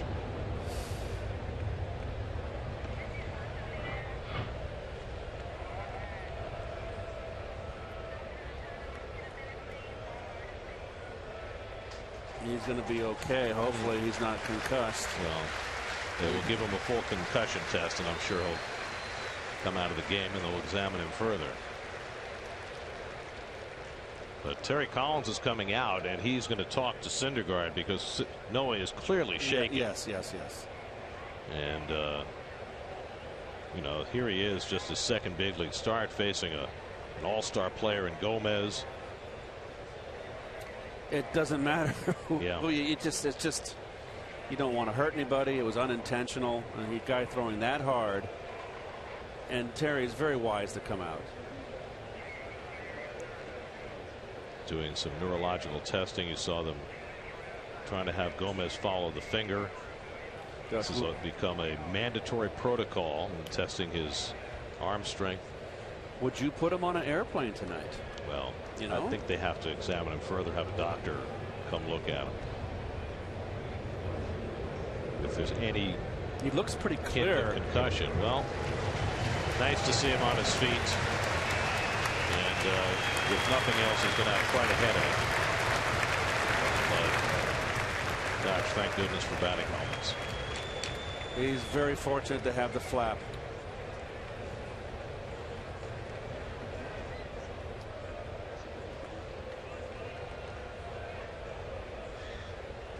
He got his jaw shook up too there. That got him where the ear would have. He didn't have a flap. That had him on the side of the head, Gary. Right. Looked like it hit him right above the ear hole. Well, that's the first batter Noah Syndergaard has hit in the major leagues, and I'm afraid that's one he'll remember for a long time. And Gomez walking off.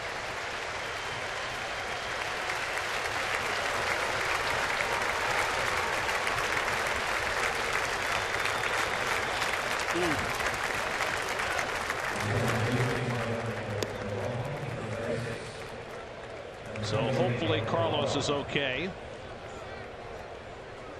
And they will take him for further examination now after a very, very scary moment.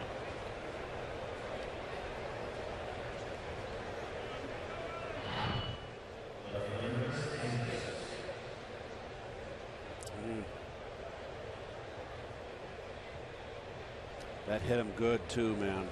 He did turn his head right before it came in, which was what Giancarlo Stanton couldn't do when he got hit last year in the face. Gerardo Parra will run for Gomez at first base. Chris Davis, the batter, with 2 on and nobody out. We'll see how Syndergaard fares from here. This is high with a fastball. There's Parra running for Gomez, and he'll probably stay in center field. Davis is struck out and lined to left, 0 for 2. Well, this crowd is pretty hushed now.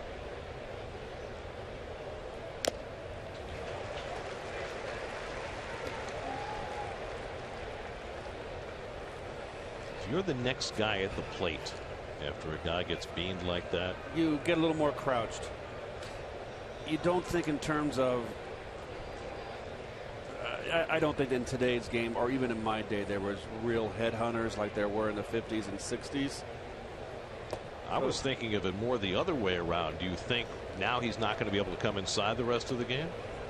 But still, you got a young pitcher up there. You got a young pitcher up there that might let one go. Now, I'm a left-hand hitter. He's a right-hander. I'm not going to be so challenged for my manhood as a right-hand hitter. But you got to just dig in. It's one of the questions I asked you early on when you were talking about pitching inside, whether there was a fear factor involved. Now that he's hit a guy, does it create more of a fear factor? Well, it'll get around. It'll be on ESPN. Everybody's going to see it. Yeah. Carlos Torres, Sean Gilmartin up in the bullpen. Behind Syndergaard is behind 3-1 on Davis. And that one drilled Monell. Johnny Monell gets his world shaken. Boy. Remember, that's a 97-mile-an-hour fastball getting fouled straight back into your face.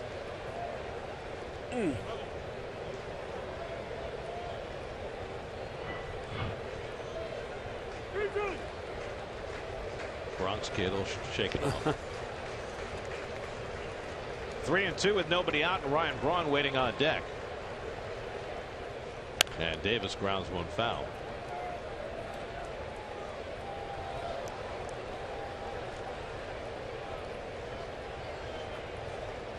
In Miami, Shelby Miller, 6 no-hit innings against the Marlins.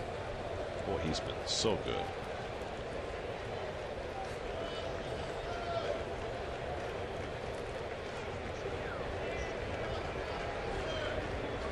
Again, the 3-2, and Davis goes down on strikes. So Syndergaard comes back after beating Gomez to fan Davis for his 5th strikeout. And here's Ryan Braun's day so far. Well, struck out the first time up. Ball in, pounded him in. And there it is. Now the next at bat. Look where he got it. Now he didn't bail. He was looking to go that way. That was a good at bat. You know, they got gloves out there, but it was a beautiful pitch. It was a pitcher's pitch, knee high outside corner. So Braun is 0 for 2 today, 2 for 8 in the series, 2 home runs on Friday night. Batting here with 2 men on. And the curveball in for a strike.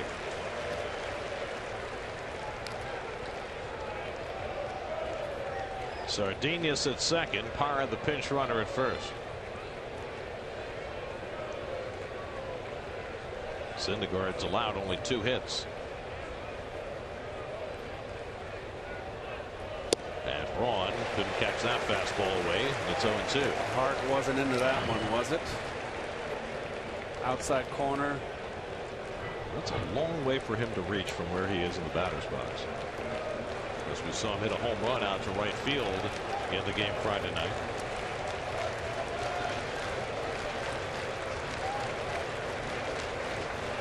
Noah's ahead 0-2.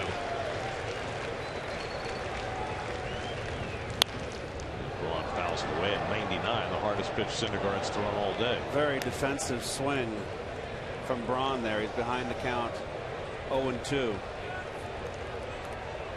I'd love to see him come inside right now and tie him up.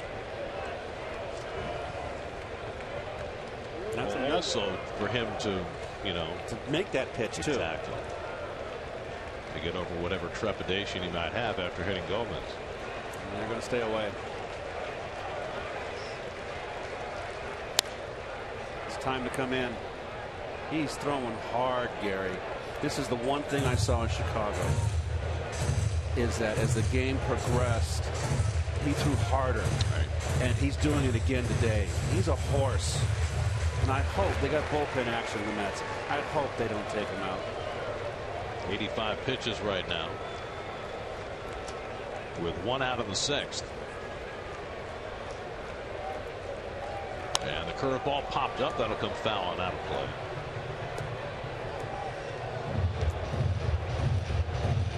Braun's fighting him.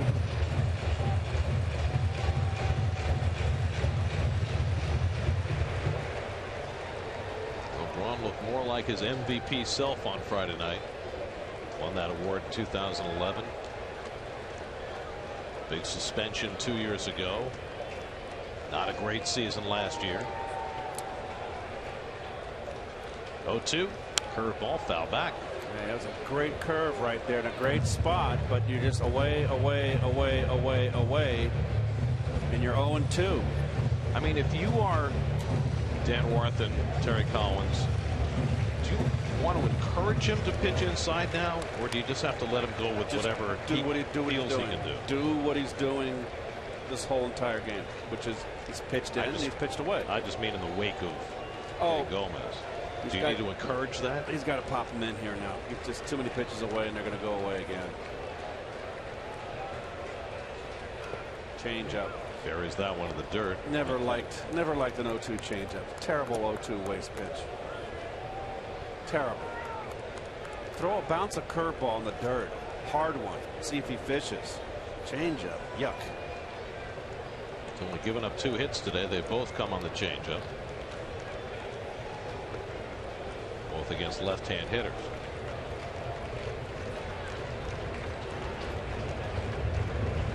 And Braun goes the other way and has a base hit.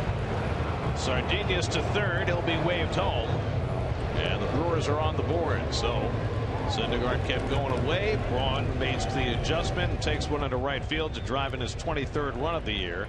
And it's now 5-1.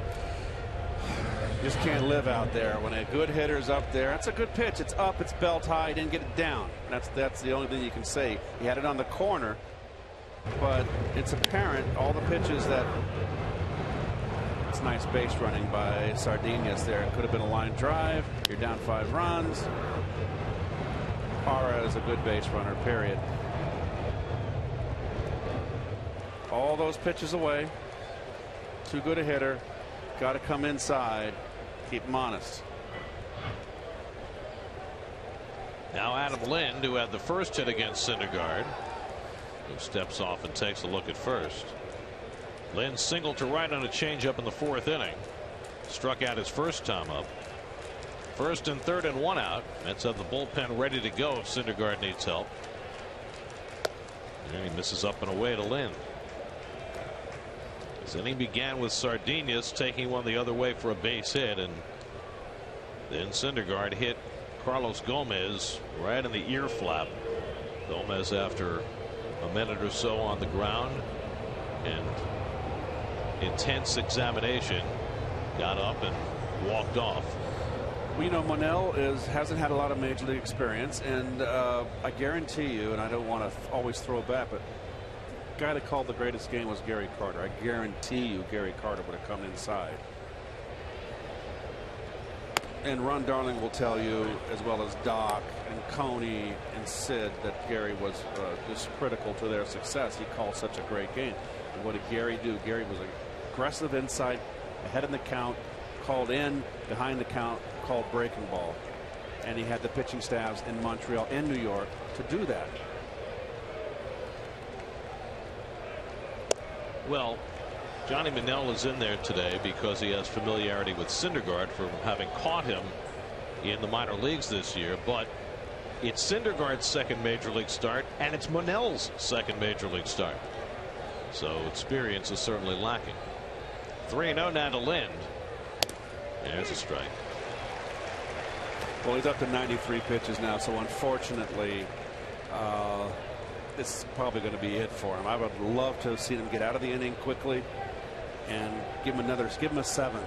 What he needs is a double play ball right now. He may not get out of this one if he gives him a base hit. Lynn pops it up. Not deep enough to get a run in. Kadire comes in to get it. And Parra's going nowhere. 2 out. So there's a big second out for Syndergaard, and he'll get a chance to close out the inning against Aramis Ramirez. Ramirez is flied out and fouled out 0 for 2. Big out right here.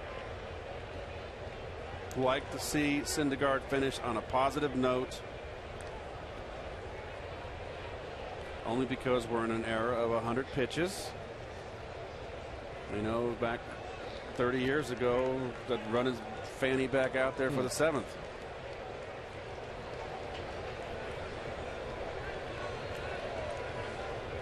Ramirez 4 for 9 in this series after missing a week with back problems. He hit the ground running.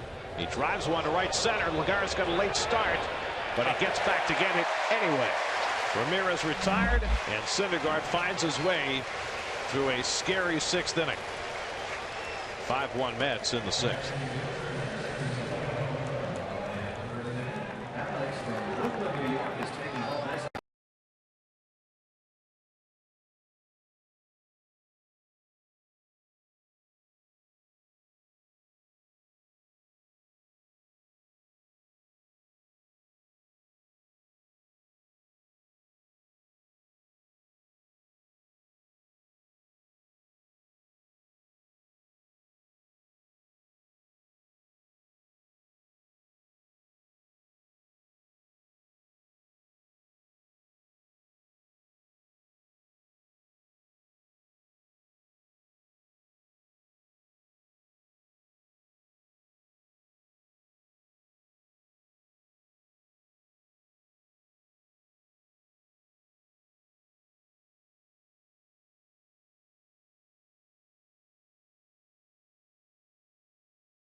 Scary moment hitting Carlos Gomez in the helmet and then getting through the inning with only 1 run scoring. Well, it's too bad he gave up the base hit. DeBron had a lot of pitches, got his pitch count close to 100. I'd love to have seen him. There's Terry talking to him, probably telling him, great job.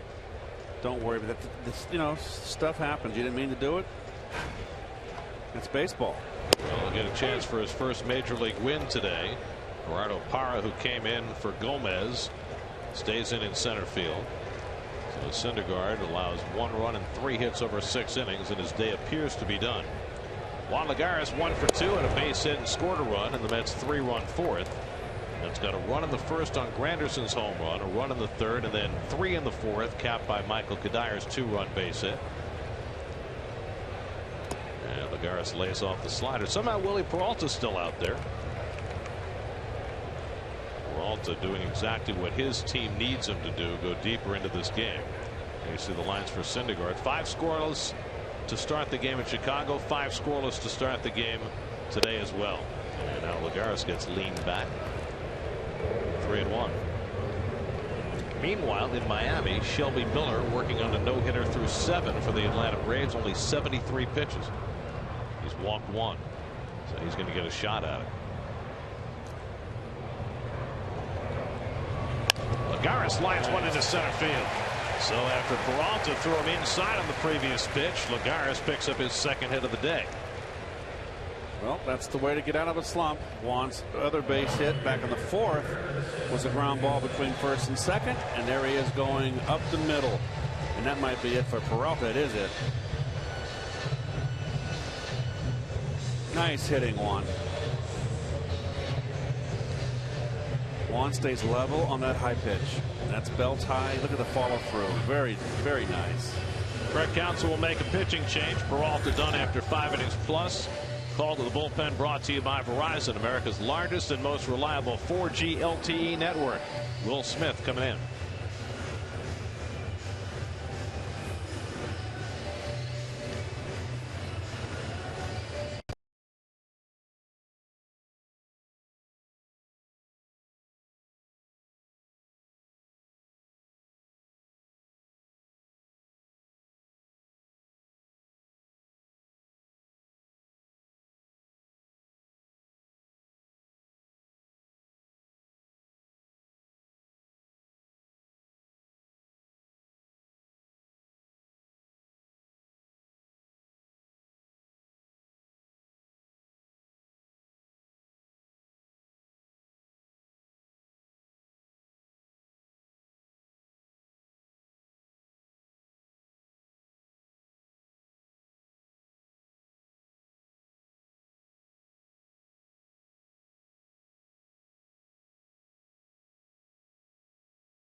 The ballpark, and the Mets picking up where they left off last night when they scored 14 runs. Noah Syndergaard making his Citi Field debut, and it's been a good day for the Mets, leading 5-1. Curtis Granderson bats against the new pitcher Will Smith, the Fresh Prince of Milwaukee. Hard throwing Will Smith went from a Willie to a Will now. You see his numbers in 17 games. This guy's a solid left-hander. Last year 78 games, which led the National League. Brought in to face Granderson, and the breaking ball in for a strike, 0-2. Granderson led off the first inning with his 30th career leadoff home run and his second home run in 2 days. He now has 5, one behind Wilmer Flores for the club lead in home runs. Lagares at first and nobody out. Mets now have 9 hits on the afternoon. They had 16 last night.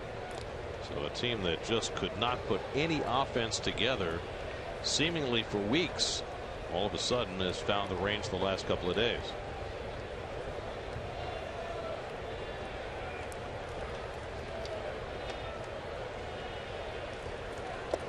Lagares trying to hold, and he did. 1-2.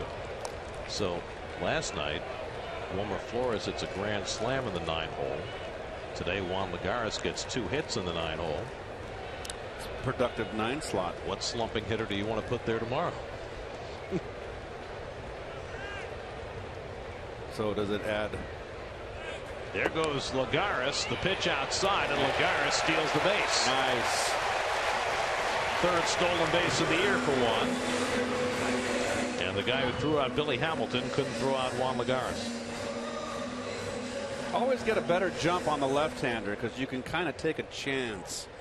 You know, just go out when he breaks from the belt, and you can take a chance that he's going home. Because once they break and they've made up their mind to go home, they just can't all of a sudden change it. Well, the Mets have now stolen 15 bases this year and been caught only once. So they haven't stolen often, but when they've tried it, they've generally made it.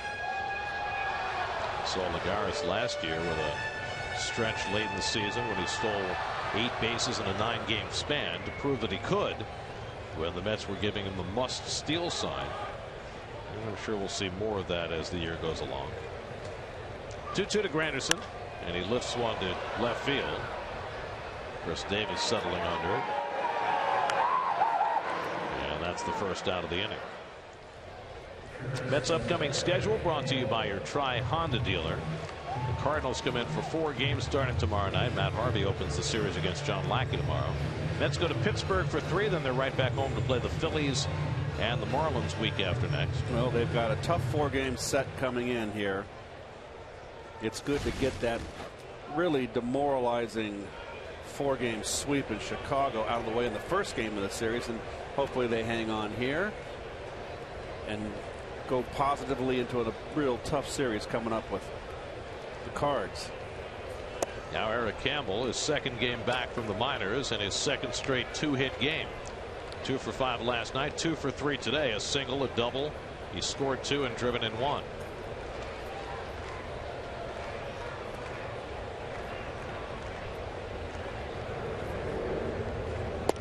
And Smith backdoors the breaking ball, 1-1. Campbell's double was right over the third base bag. His single was into right field.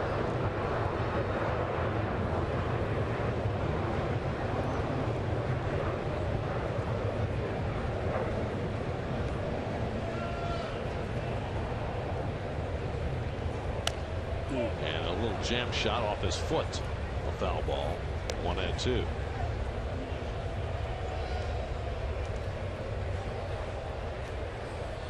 Oh, I love it. The trainers didn't come out.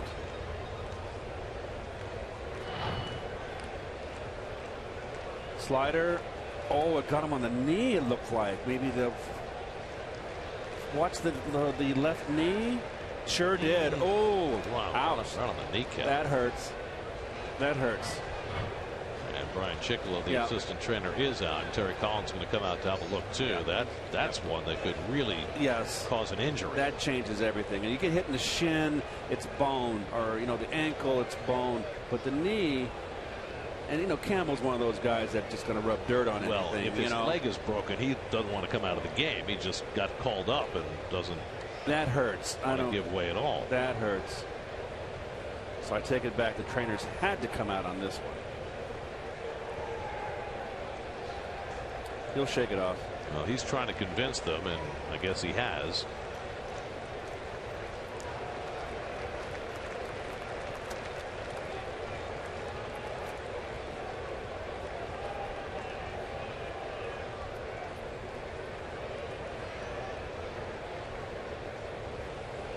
So Campbell flexing that knee, gets back in the batter's box, behind on the count, 1-2.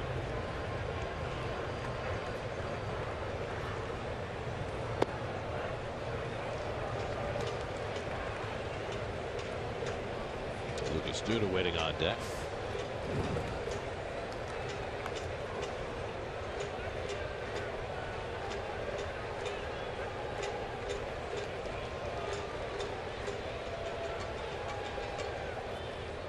Two from Will Smith. Nice block. Full count to Campbell. Will, Shelby Miller is through 8. Wow. In Miami, Braves lead 6-0, so that's not an issue. And he will get the 9th inning. He has thrown only 80 pitches in 8 innings. Wasn't there an inordinate amount of no-hitters last year? Was I correct? Was it last year? 2? That would have been 2 years. 2 years ago. We had the spate of perfect games for a while. Very unusual. Campbell fights one off.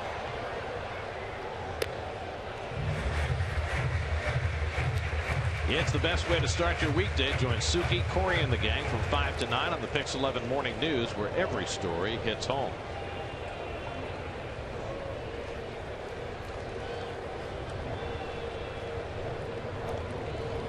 Three and 2 to Campbell. Lagares at second and 1 out. And Eric watches outside, ball 4. Nice at bat. So foul ball off his knee and all. Campbell on base for the 3rd time today. It's 4 walks for Milwaukee pitching. So 2 on for Duda, who's yet to be retired today.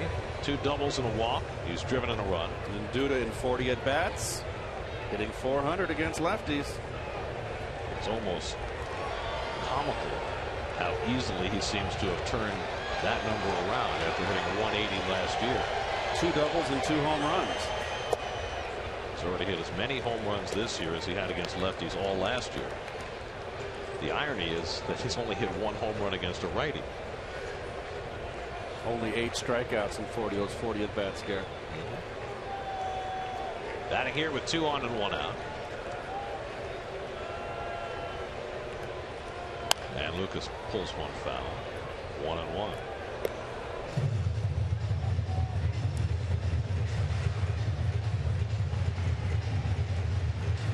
I didn't realize the Cardinals are playing the Sunday night game tonight. So they've got to play the Sunday night game in St. Louis and then fly here. And lose an hour. Yep. Lose an hour? Yes. 1-1. And Duda pulls off the breaking ball. 1-2. So they're going to get in around close around 3 o'clock. Be very late. Yep. Hey, you know what? Sleep to noon. Don't take the 1 o'clock ridiculous bus to the ballpark. Is that its official name?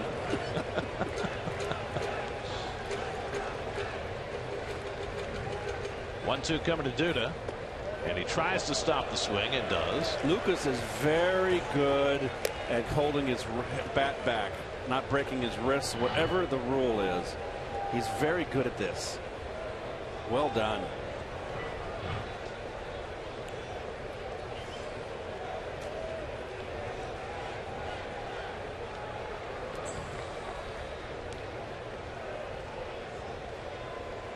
Two and 2 to Duda. Lagares at second, Campbell at first, and Lucas goes down swinging on the breaking ball. First strikeout for Will Smith, 2 out in the inning. Well, got him with a slider out of the strike zone. Pitched him pretty tough. So 2 out and 2 on, and now Michael Kadire, who picked up a big 2-out hit his last time up, got ahead in the count against Peralta with the bases loaded and lined a base hit to left field to drive in 2.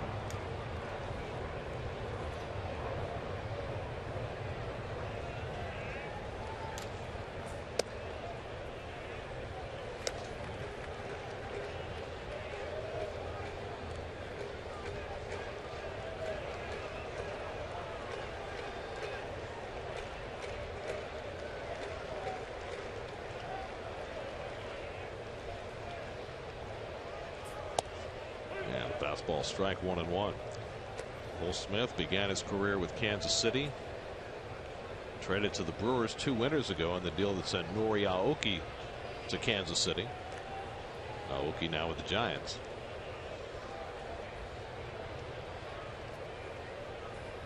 And he gets the breaking ball in for a strike, 1-2. Little lazy little curveball. Power pitcher, and all of a sudden he throws a little spinner at you, takes something off, kind of fools you. Only once, though. We don't get fooled again. Yes, Pete. 1-2. Got him with a breaking ball. So Smith works out of trouble in the 6th. Back-to-back strikeouts of Duda and Kadire. And keeps it a 5-1 Met lead going to the 7th.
of the last 4 years, and they've got the best record in baseball again this season.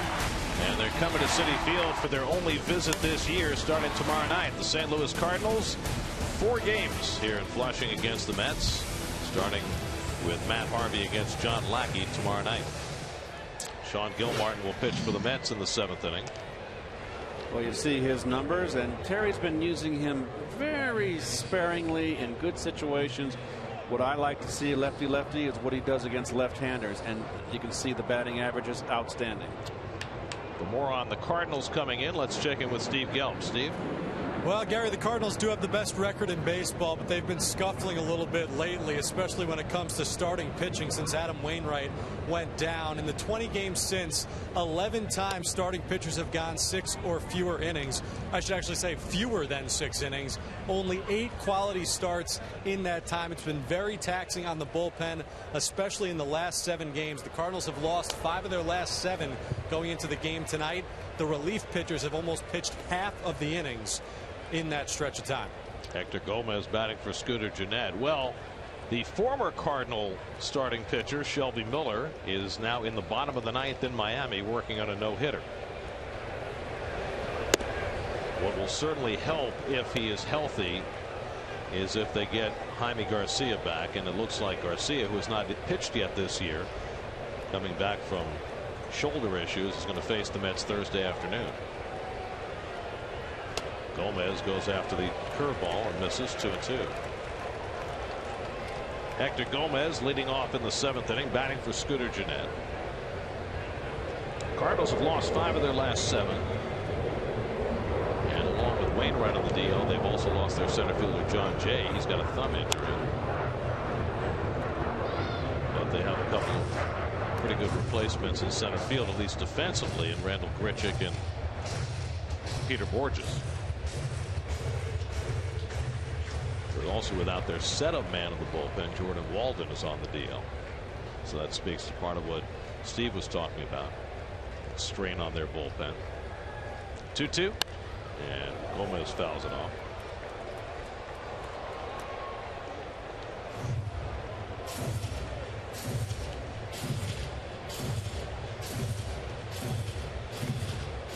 Shelby Miller has the first out in the bottom of the 9th, and he's thrown only 86 pitches. Wow.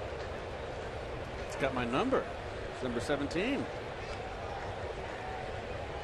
2-2 to Gomez, and that misses away. Full count. Juan Centeno is out on deck.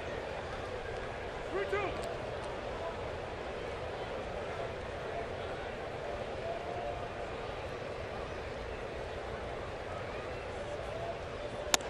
Struck him out. Sean Gilmartin throws one by Hector Gomez for the first out of the inning.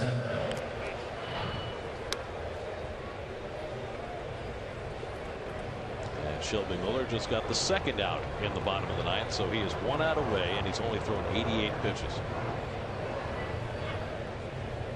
Wow. It would be the first no-hitter in the majors this year. The last no-hitter was also against the Marlins the last day of last year, Jordan Zimmerman. Here's Centeno taking up an in-ball 1. Braves haven't had a no-hitter in over 20 years since Ken Merker no-hit the Dodgers in '94.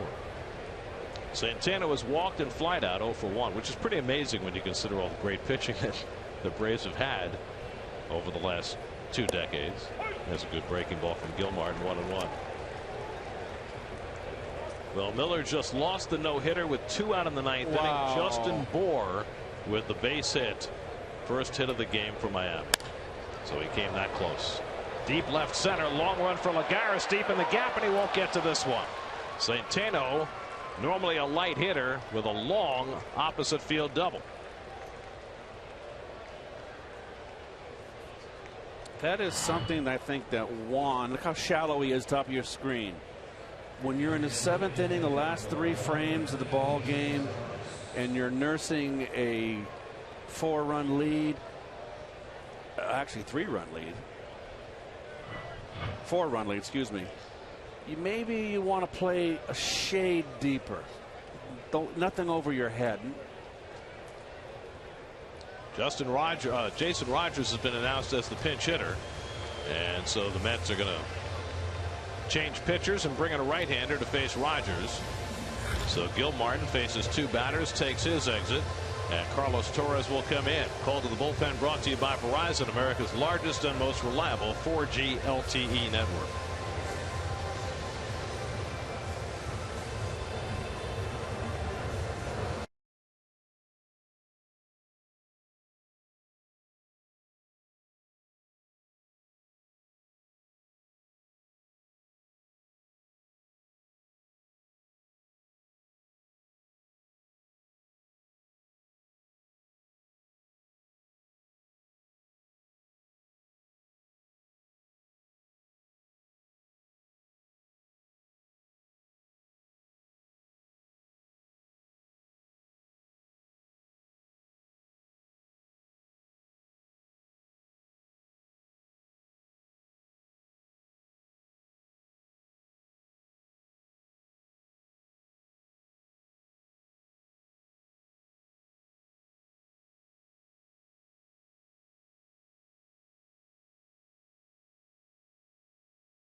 Well, this is Shelby Miller, 2 out of the 9th inning, facing Justin Bour, and that quickly a no-hit bid disappears.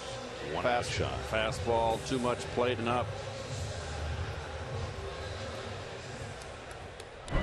That close. Well, it's been a struggle for Torres, who had a rough outing in Chicago, gave up a home run to Ryan Braun the other night. It's now a final. The Braves beat the Marlins 6-0. Jason Rogers, the pinch hitter, 1 for 2 in this series, had a base hit in yesterday's game, and Torres misses badly for ball 1. Torres, with his control, has not been the same so far this year. He has ups and downs, but you know what? He'll always go out there and fight you.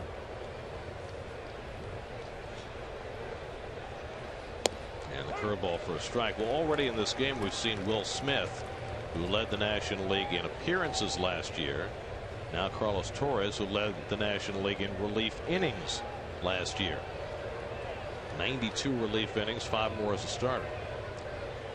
And you just wonder whether that takes some kind of toll the following season. I think if you talk to Carlos, he'd be happy to throw 100 innings a year. He loves the pitch. But you never saw him throw 2 pitches in a bat like that last year. No. Luis Sardinius is the on-deck batter, so whatever it is, mechanical or otherwise, that's need for Torres to get it reined in, because with so many relief pitchers unavailable, he's become such an important man. 2-2. By the way, Bobby Parnell and Vic Black both pitched in St. Lucie last night. Both will probably be heading either to AA or AAA for the next rehab assignments, but they're not ready yet. And for right now, it's Familia and everybody else in the Mets bullpen.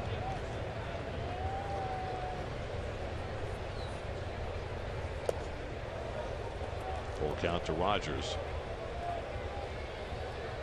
Well, the Mets have 6 relief pitchers either on the disabled list or suspended. Buddy Carlisle, the last one to go down. And they should have some replenishment at some point. But it has been starting to wear on that bullpen, there's no question. 3-2 coming, and Rogers bounces the curveball foul. That's the bullpen as it's currently constituted. And as you can see, it is a very, very inexperienced bullpen. Well, there's only 3 of the 7 that broke camp. Correct? If you include Alex Torres, who they picked up, a week before the end of camp, because of the Josh Edge and Tommy John surgery. Rogers draws a walk, and so Torres continuing to struggle with his control. Well, Gil Martin, that makes 4. Right. Because he was a Rule 5 guy, so he was probably going to make it. Although, if Edgen had been healthy, they might not have kept Gil Martin. They might have tried to put him through waivers or sent him back. Anyway, you got to go with what you got. But while this bullpen has really held the fort very nicely when you consider their lack of experience, the cracks are starting to show. Here's Sardinius, who had a base hit and scored the only run for the Brewers his last time up, and he takes a strike. There's a better looking cutter from Torres. A couple of Syndergaard fans up in the promenade. Vikings are everywhere. Noah went 6 innings in his Citi Field debut, allowed 1 run, 3 hits, 1 walk, 5 strikeouts. That's a good pitch by Torres to get ahead 0-2.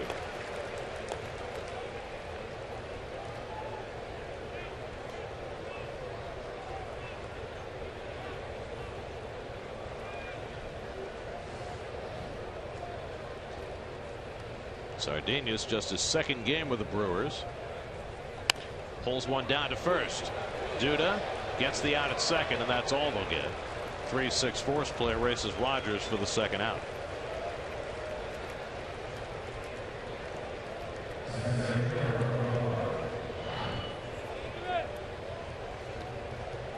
Well, you see the angles with the runner trying to run outside the line properly, getting the line of the throw. But when you're playing behind, really doesn't come into play. But also what that really showed right there as Parra gets up is just the advantage of having a left-hand first baseman, where Duda had to turn his body and pivot and make the throw. A left-hander has a natural quick throw, and you might turn to.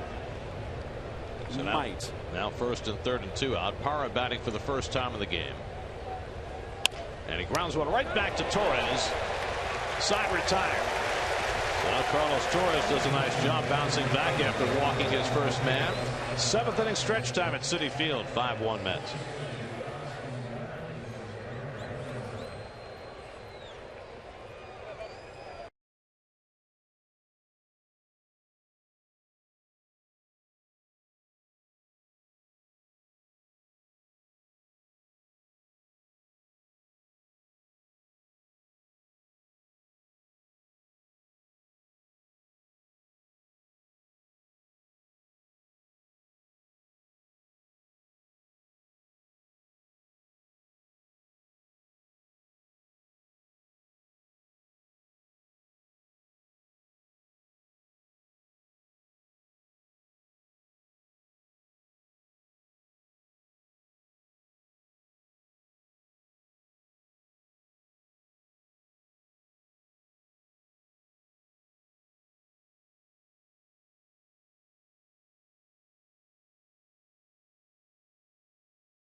Miller took a no-hitter, 2 out in the 9th inning, settled for a 2-hitter as the Braves beat the Marlins. Slugfest in Cincinnati. Hunter Pence, 2nd game of the year, has his first home run of the season. Brandon Phillips has homered for the Reds.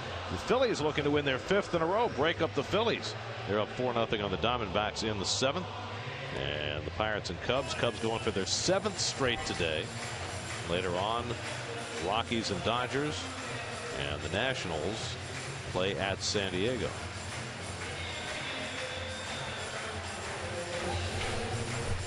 Right up and stretching. Mets trying to take the rubber game of the series from Milwaukee. And the Thor fans now get to sit right next to the Dark Knight fans. Does every back-to-back pitcher get a comic book no nickname? No, but I kind of like it because it kind of gets an identity with our Met fans. Two particular players that are young and have a bright future. I think it's wonderful. I'm all for it, Gary. I'm all in. We're going to get you a hammer. Oh, well. Get me a red cape. Toro. Spanish. Maybe we'll get you a Batman mask, too? No. For tomorrow? No.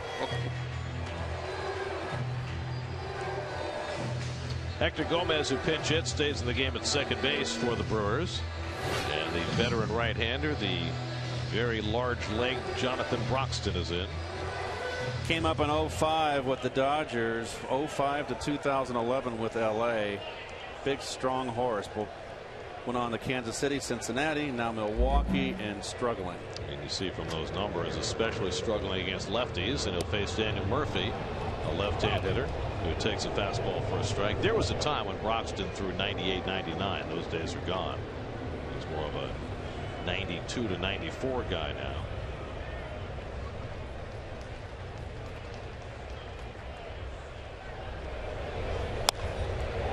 Murphy hooks one out to right center. And Ryan Braun over there to get it. One out.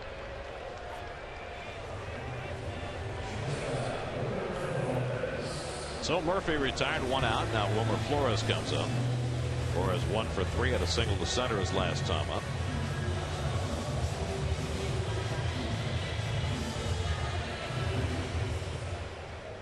Well, Broxton's only 30 years old. These relievers, they kind of just fall off the face of the earth. Came up at age 21. Right at the second baseman Gomez. Easy play for the second out. So Broxton quickly has retired the first two. Broxton's best year was with the Dodgers in 09. He was an all-star that year. He saved 36 games. Pitched to a 2.6 ERA. Always been a strikeout guy. 305. Don't see too many guys listed in the big leagues at 305. Don't want to charge them out. Johnny Manel, the batter, with 2 out and nobody on. Manel 0 for 2 and a walk today. And he takes below the knees, ball 1.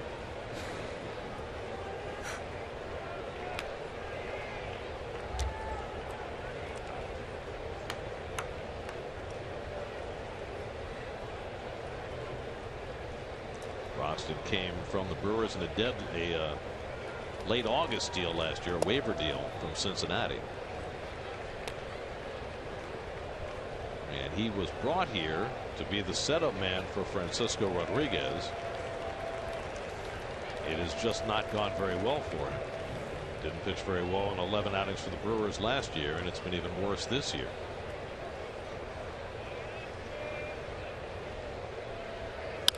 Manel hits it slowly. Gomez charges. Side retired. 6-pitch inning for Jonathan Broxton. Mets are down 1-2-3. On to the 8th. 5-1 New York.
80-degree summer-like afternoon at Citi Field.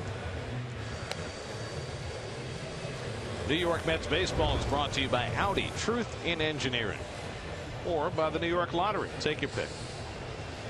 There's your Nissan Brewers box score, brought to you by Nissan. Shop ChooseNissan.com. Not much going on for the Brewers today. They've had just 4 hits. Noah Syndergaard held them in check for 6. Was shaken a bit after hitting Carlos Gomez in the ear flap with a pitch. Gomez was able to walk off under his own power, but clearly stunned, and we've yet to get any further medical report on him. Hansel Robles will work the 8th inning for New York. Hard thrower, rubber arm. It's only 5 2/3, been used sparingly, but another guy that Terry can use in a game like this. Middle work, diamond in the rough. Pitched on Thursday in Chicago, retired the only 2 hitters he faced, and those 2 hitters were Chris Bryant and Starlin Castro. Here he'll face Chris Davis, Ryan Braun, and Adam Lind in the top of the 8th. One thing is for certain today from the Mets bullpen, and that is that Jeurys Familia is going to pitch in this game. He's thrown only a handful of pitches in the last week. He was brought into that bases loaded situation in Chicago on Thursday, but other than that, he's had a week of rest. And you know what? When he came in Chicago with the bases loaded and fell behind, was it 3-1? Bases loaded. Right. He threw a slider. I found that hard to believe. Just run a sinker up there. What happens when you walk a run in? I mean, there's nothing you can do defensively. There's all kinds of possibilities when you got a sinker. A guy might roll it over. You get a double play. Might be a line drive at someone. He might pop it up. I was just stunned with the call.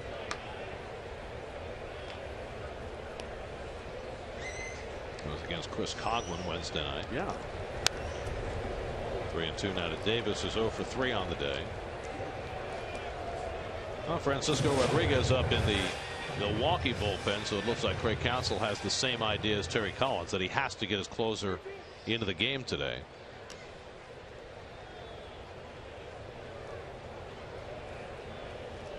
You don't want to overwork them, but you don't want to underwork them. It's such a fine line that managers have to tread with those guys. Out to center, and Lagares easing back. He's so fun to watch. He can run after balls, and he's just like loped after that. A routine fly ball, but there's certain people, most of the guys you watch them run after a routine fly ball, it all look the same. When he does it gracefully.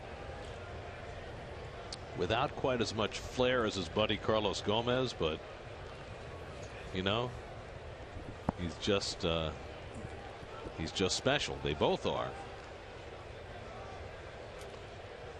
but very different styles. Here's Ryan Braun, who's driven in the only Milwaukee run today, and he fouls one back. Our next game on Pix 11, May 30th. Mets are playing the Marlins at home in New York, and you can catch that game on Pix 11, New York's home for baseball. That's the Mets Marlins, Saturday, May 30th on Pix 11.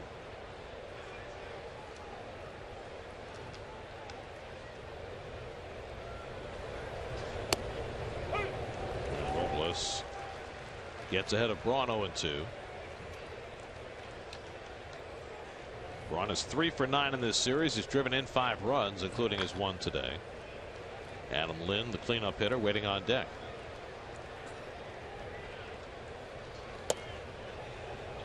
.98. Low and in. 1-2. That's an easy 98 right there.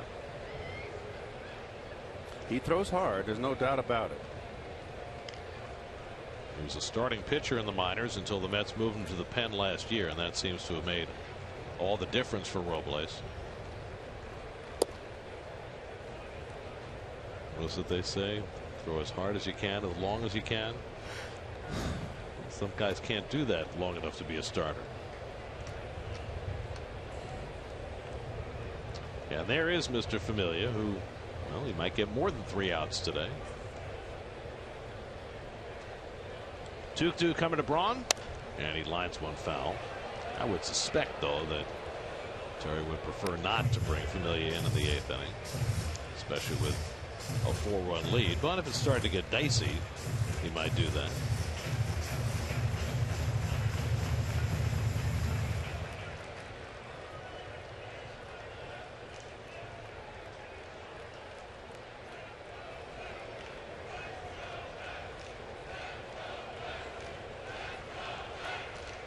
Two coming to Braun. And a weak ground ball for Murphy to handle. And there are 2 out. So Robles has retired his first 2. And now they'll get the left-hand hitter, Adam Lind. Lind had the first hit against Syndergaard today with 2 out of the 4th inning, a single to right field. Sandwiched around that, he has struck out and flied out, 1 for 3. Syndergaard went 6, allowed a run on 3 hits, a walk, 5 strikeouts. Sean Gilmartin worked a third of an inning, no runs, 1 hit. Carlos Torres 2/3, no runs, no hits. And now Robles trying to finish off the top of the 8th. And a fastball strike to Lynn.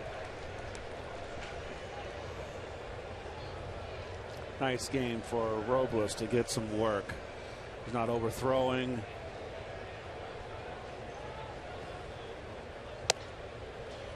Nothing and 2 to Lynn.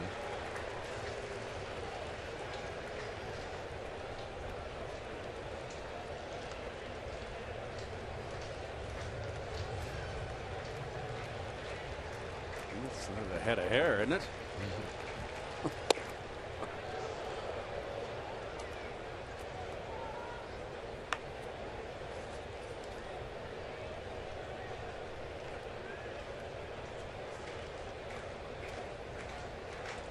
Hansel Robles trying to finish off this top of the 8th. Struck him out. Nice. He gets Lind with 98-mile-an-hour heat. 1, 2, 3 go the Brewers in the top of the 8th. 5-1 New York.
There's the immortal Bob Uecker.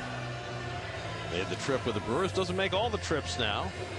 Legendary broadcaster with the Brewers. Mr. Belvedere, what a career this man's had. From a backup catcher, couldn't hit. Braves, Cardinals, and then you have a television career, broadcasting, and your own TV show. That's pretty incredible. Now, he wasn't a great hitter, but he did have his moments. He only hit 14 career home runs, but Bob Uecker hit him 3 of the 14 against Hall of Famers. 1 against Sandy Koufax, 1 against Ferguson Jenkins, and 1 against Gaylord Perry. In fact, when he homered against Koufax at Dodger Stadium, he was the only number 8 hitter ever to hit a home run against Koufax at Dodger Stadium. Ever. Wow. Former Met Francisco Rodriguez will pitch in the bottom of the 8th inning. Kirk Neuenhuis will pinch hit for New York. Kirk having a real hard time. Not a lot of playing time. Although I'll tell you, in the last road trip, Terry with Lagares down, he got a couple starts, which was good, but you see no results. 3 for 36. It's been a struggle for Kirk. Lagares on deck, and then Curtis Granderson against K-Rod. And the good changeup. A ball and a strike. Well, they almost got no hit today. And after the game, the Miami Marlins announced that they have fired their manager, Mike Redmond. Well, it's always the manager that goes. There was a lot of expectations for that Marlin ball club, but you know, you lost Henderson Alvarez. They lost some pitchers, and they were waiting for Jose Fernandez to come back. Right. They picked up D. Gordon, who got off to a fantastic start, but they're 16-22 with their loss today, and so Mike Redmond takes the hit. His bench coach Rob Leary also fired. We'll see where they go from here. Neuenhuis grounds one to Hector Gomez, and he throws him out one away. It'll be interesting to see who they replace, who the new manager is. Well, they've had quite the revolving door in Miami. Ozzie Guillen, Freddie Gonzalez, Joe Girardi, all within the last decade. Guys who have been successful other places who didn't last very long in Miami. Here's Lagares. Well, there's great news about Carlos Gomez, who got hit in the helmet by a Noah Syndergaard fastball. The word on Gomez is facial contusion, no concussion, which is amazing when you watch this. Oh. I mean, it got him solid in the ear flap. He's very fortunate to have the ear flap. So no concussion. That's amazing. Lagares golfs one out to right center. And Braun over to get it 2 out.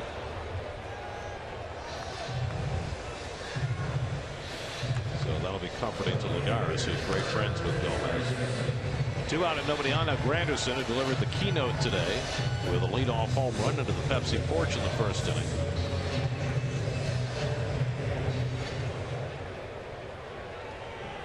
Mets play the Marlins on the next homestand, right? Got the Marlins, yes. The Phillies coming in. Phillies first.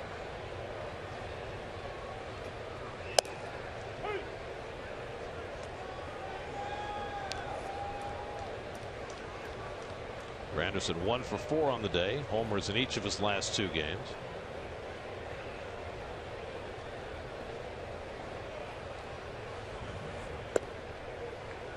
Well, this is the play of the game, brought to you by Honda. Start something special with a great deal on Honda now at your Honda dealer.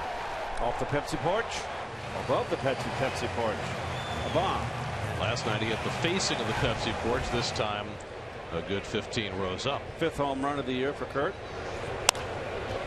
Into the shift. And Gomez is there to throw him out, so it's a 1-2-3 inning for Francisco Rodriguez. Jay Reed's Familia will try and close it out for the Mets as we go to the 9th. 5-1 New York.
In-game box score brought to you by Nissan. Shop ChooseNissan.com. Granderson with the leadoff home run in the first set the tone. Eric Campbell, his second 2-hit game in as many days after his recall. Lucas Duda, a pair of doubles. Juan Lagares in the 9-hole with a couple of hits. And the Mets with 5 runs and 9 hits. They've got a 5-1 lead, and even though it's a non-save situation, Terry Collins needed to get Jerry's Familia in today. Well, he's been perfect in the saves. Took over since the suspension of Henry Mejia, and I don't think anybody's going to take the crown from him. No, he would seem to be rather firmly entrenched now. He's done a fantastic job. Comes in here to face Aramis Ramirez leading off in the 9th inning. Ramirez 0 for 3 today after 4 hits in the first 2 games of the series. And he fouls off the first pitch fastball, 0-1. Hector Gomez on deck, and then Juan Centeno for the Brewers in the 9th inning. Mets trying to take 2 of 3 from Milwaukee before the Cardinals come to call tomorrow night. Matt Harvey against John Lackey in the series opener tomorrow night. Quick pitch by Familia, and he gets ahead on Ramirez 0-2. Really a nice pitching matchup tomorrow night. Lackey's been throwing very well for the Cardinals. And Mr. Harvey coming off a fine performance in Chicago. We left the 1-0 lead. Little tapper. Familia on target. You always have to hold your breath when Familia throws to a base. He did so perfectly there. Get to Citi Field Saturday, May 30th, when the Mets take on the Marlins at 4:10. The first 15,000 fans will receive a Mets beach towel courtesy of Pepsi. For tickets, visit Mets.com/tickets. 1 out of the 9th. And now Familia will face Hector Gomez, who came up as a pinch hitter in the 7th and stayed in at second base. Familia, the 5th Met pitcher of the afternoon, trying to lock it down for Noah Syndergaard, what would be Noah's first big league win. And he pops one inside on Gomez, ball 1. Syndergaard went 6, allowed a run on 3 hits, 1 walk, 5 strikeouts in his second big league start. Had the scary moment when he hit Gomez in the helmet, but he'll be relieved as anybody that Gomez appears to be okay. The other Gomez, Hector, takes a rip at a sinker and comes up empty, 1-1. Sean Gilmartin went a third of an inning. Carlos Torres 2/3. Hansel Robles a 1-2-3/8. And now Familia in the 9th. Good sinker. He's just got such a hard sinker and such a hard slider. He's the real deal.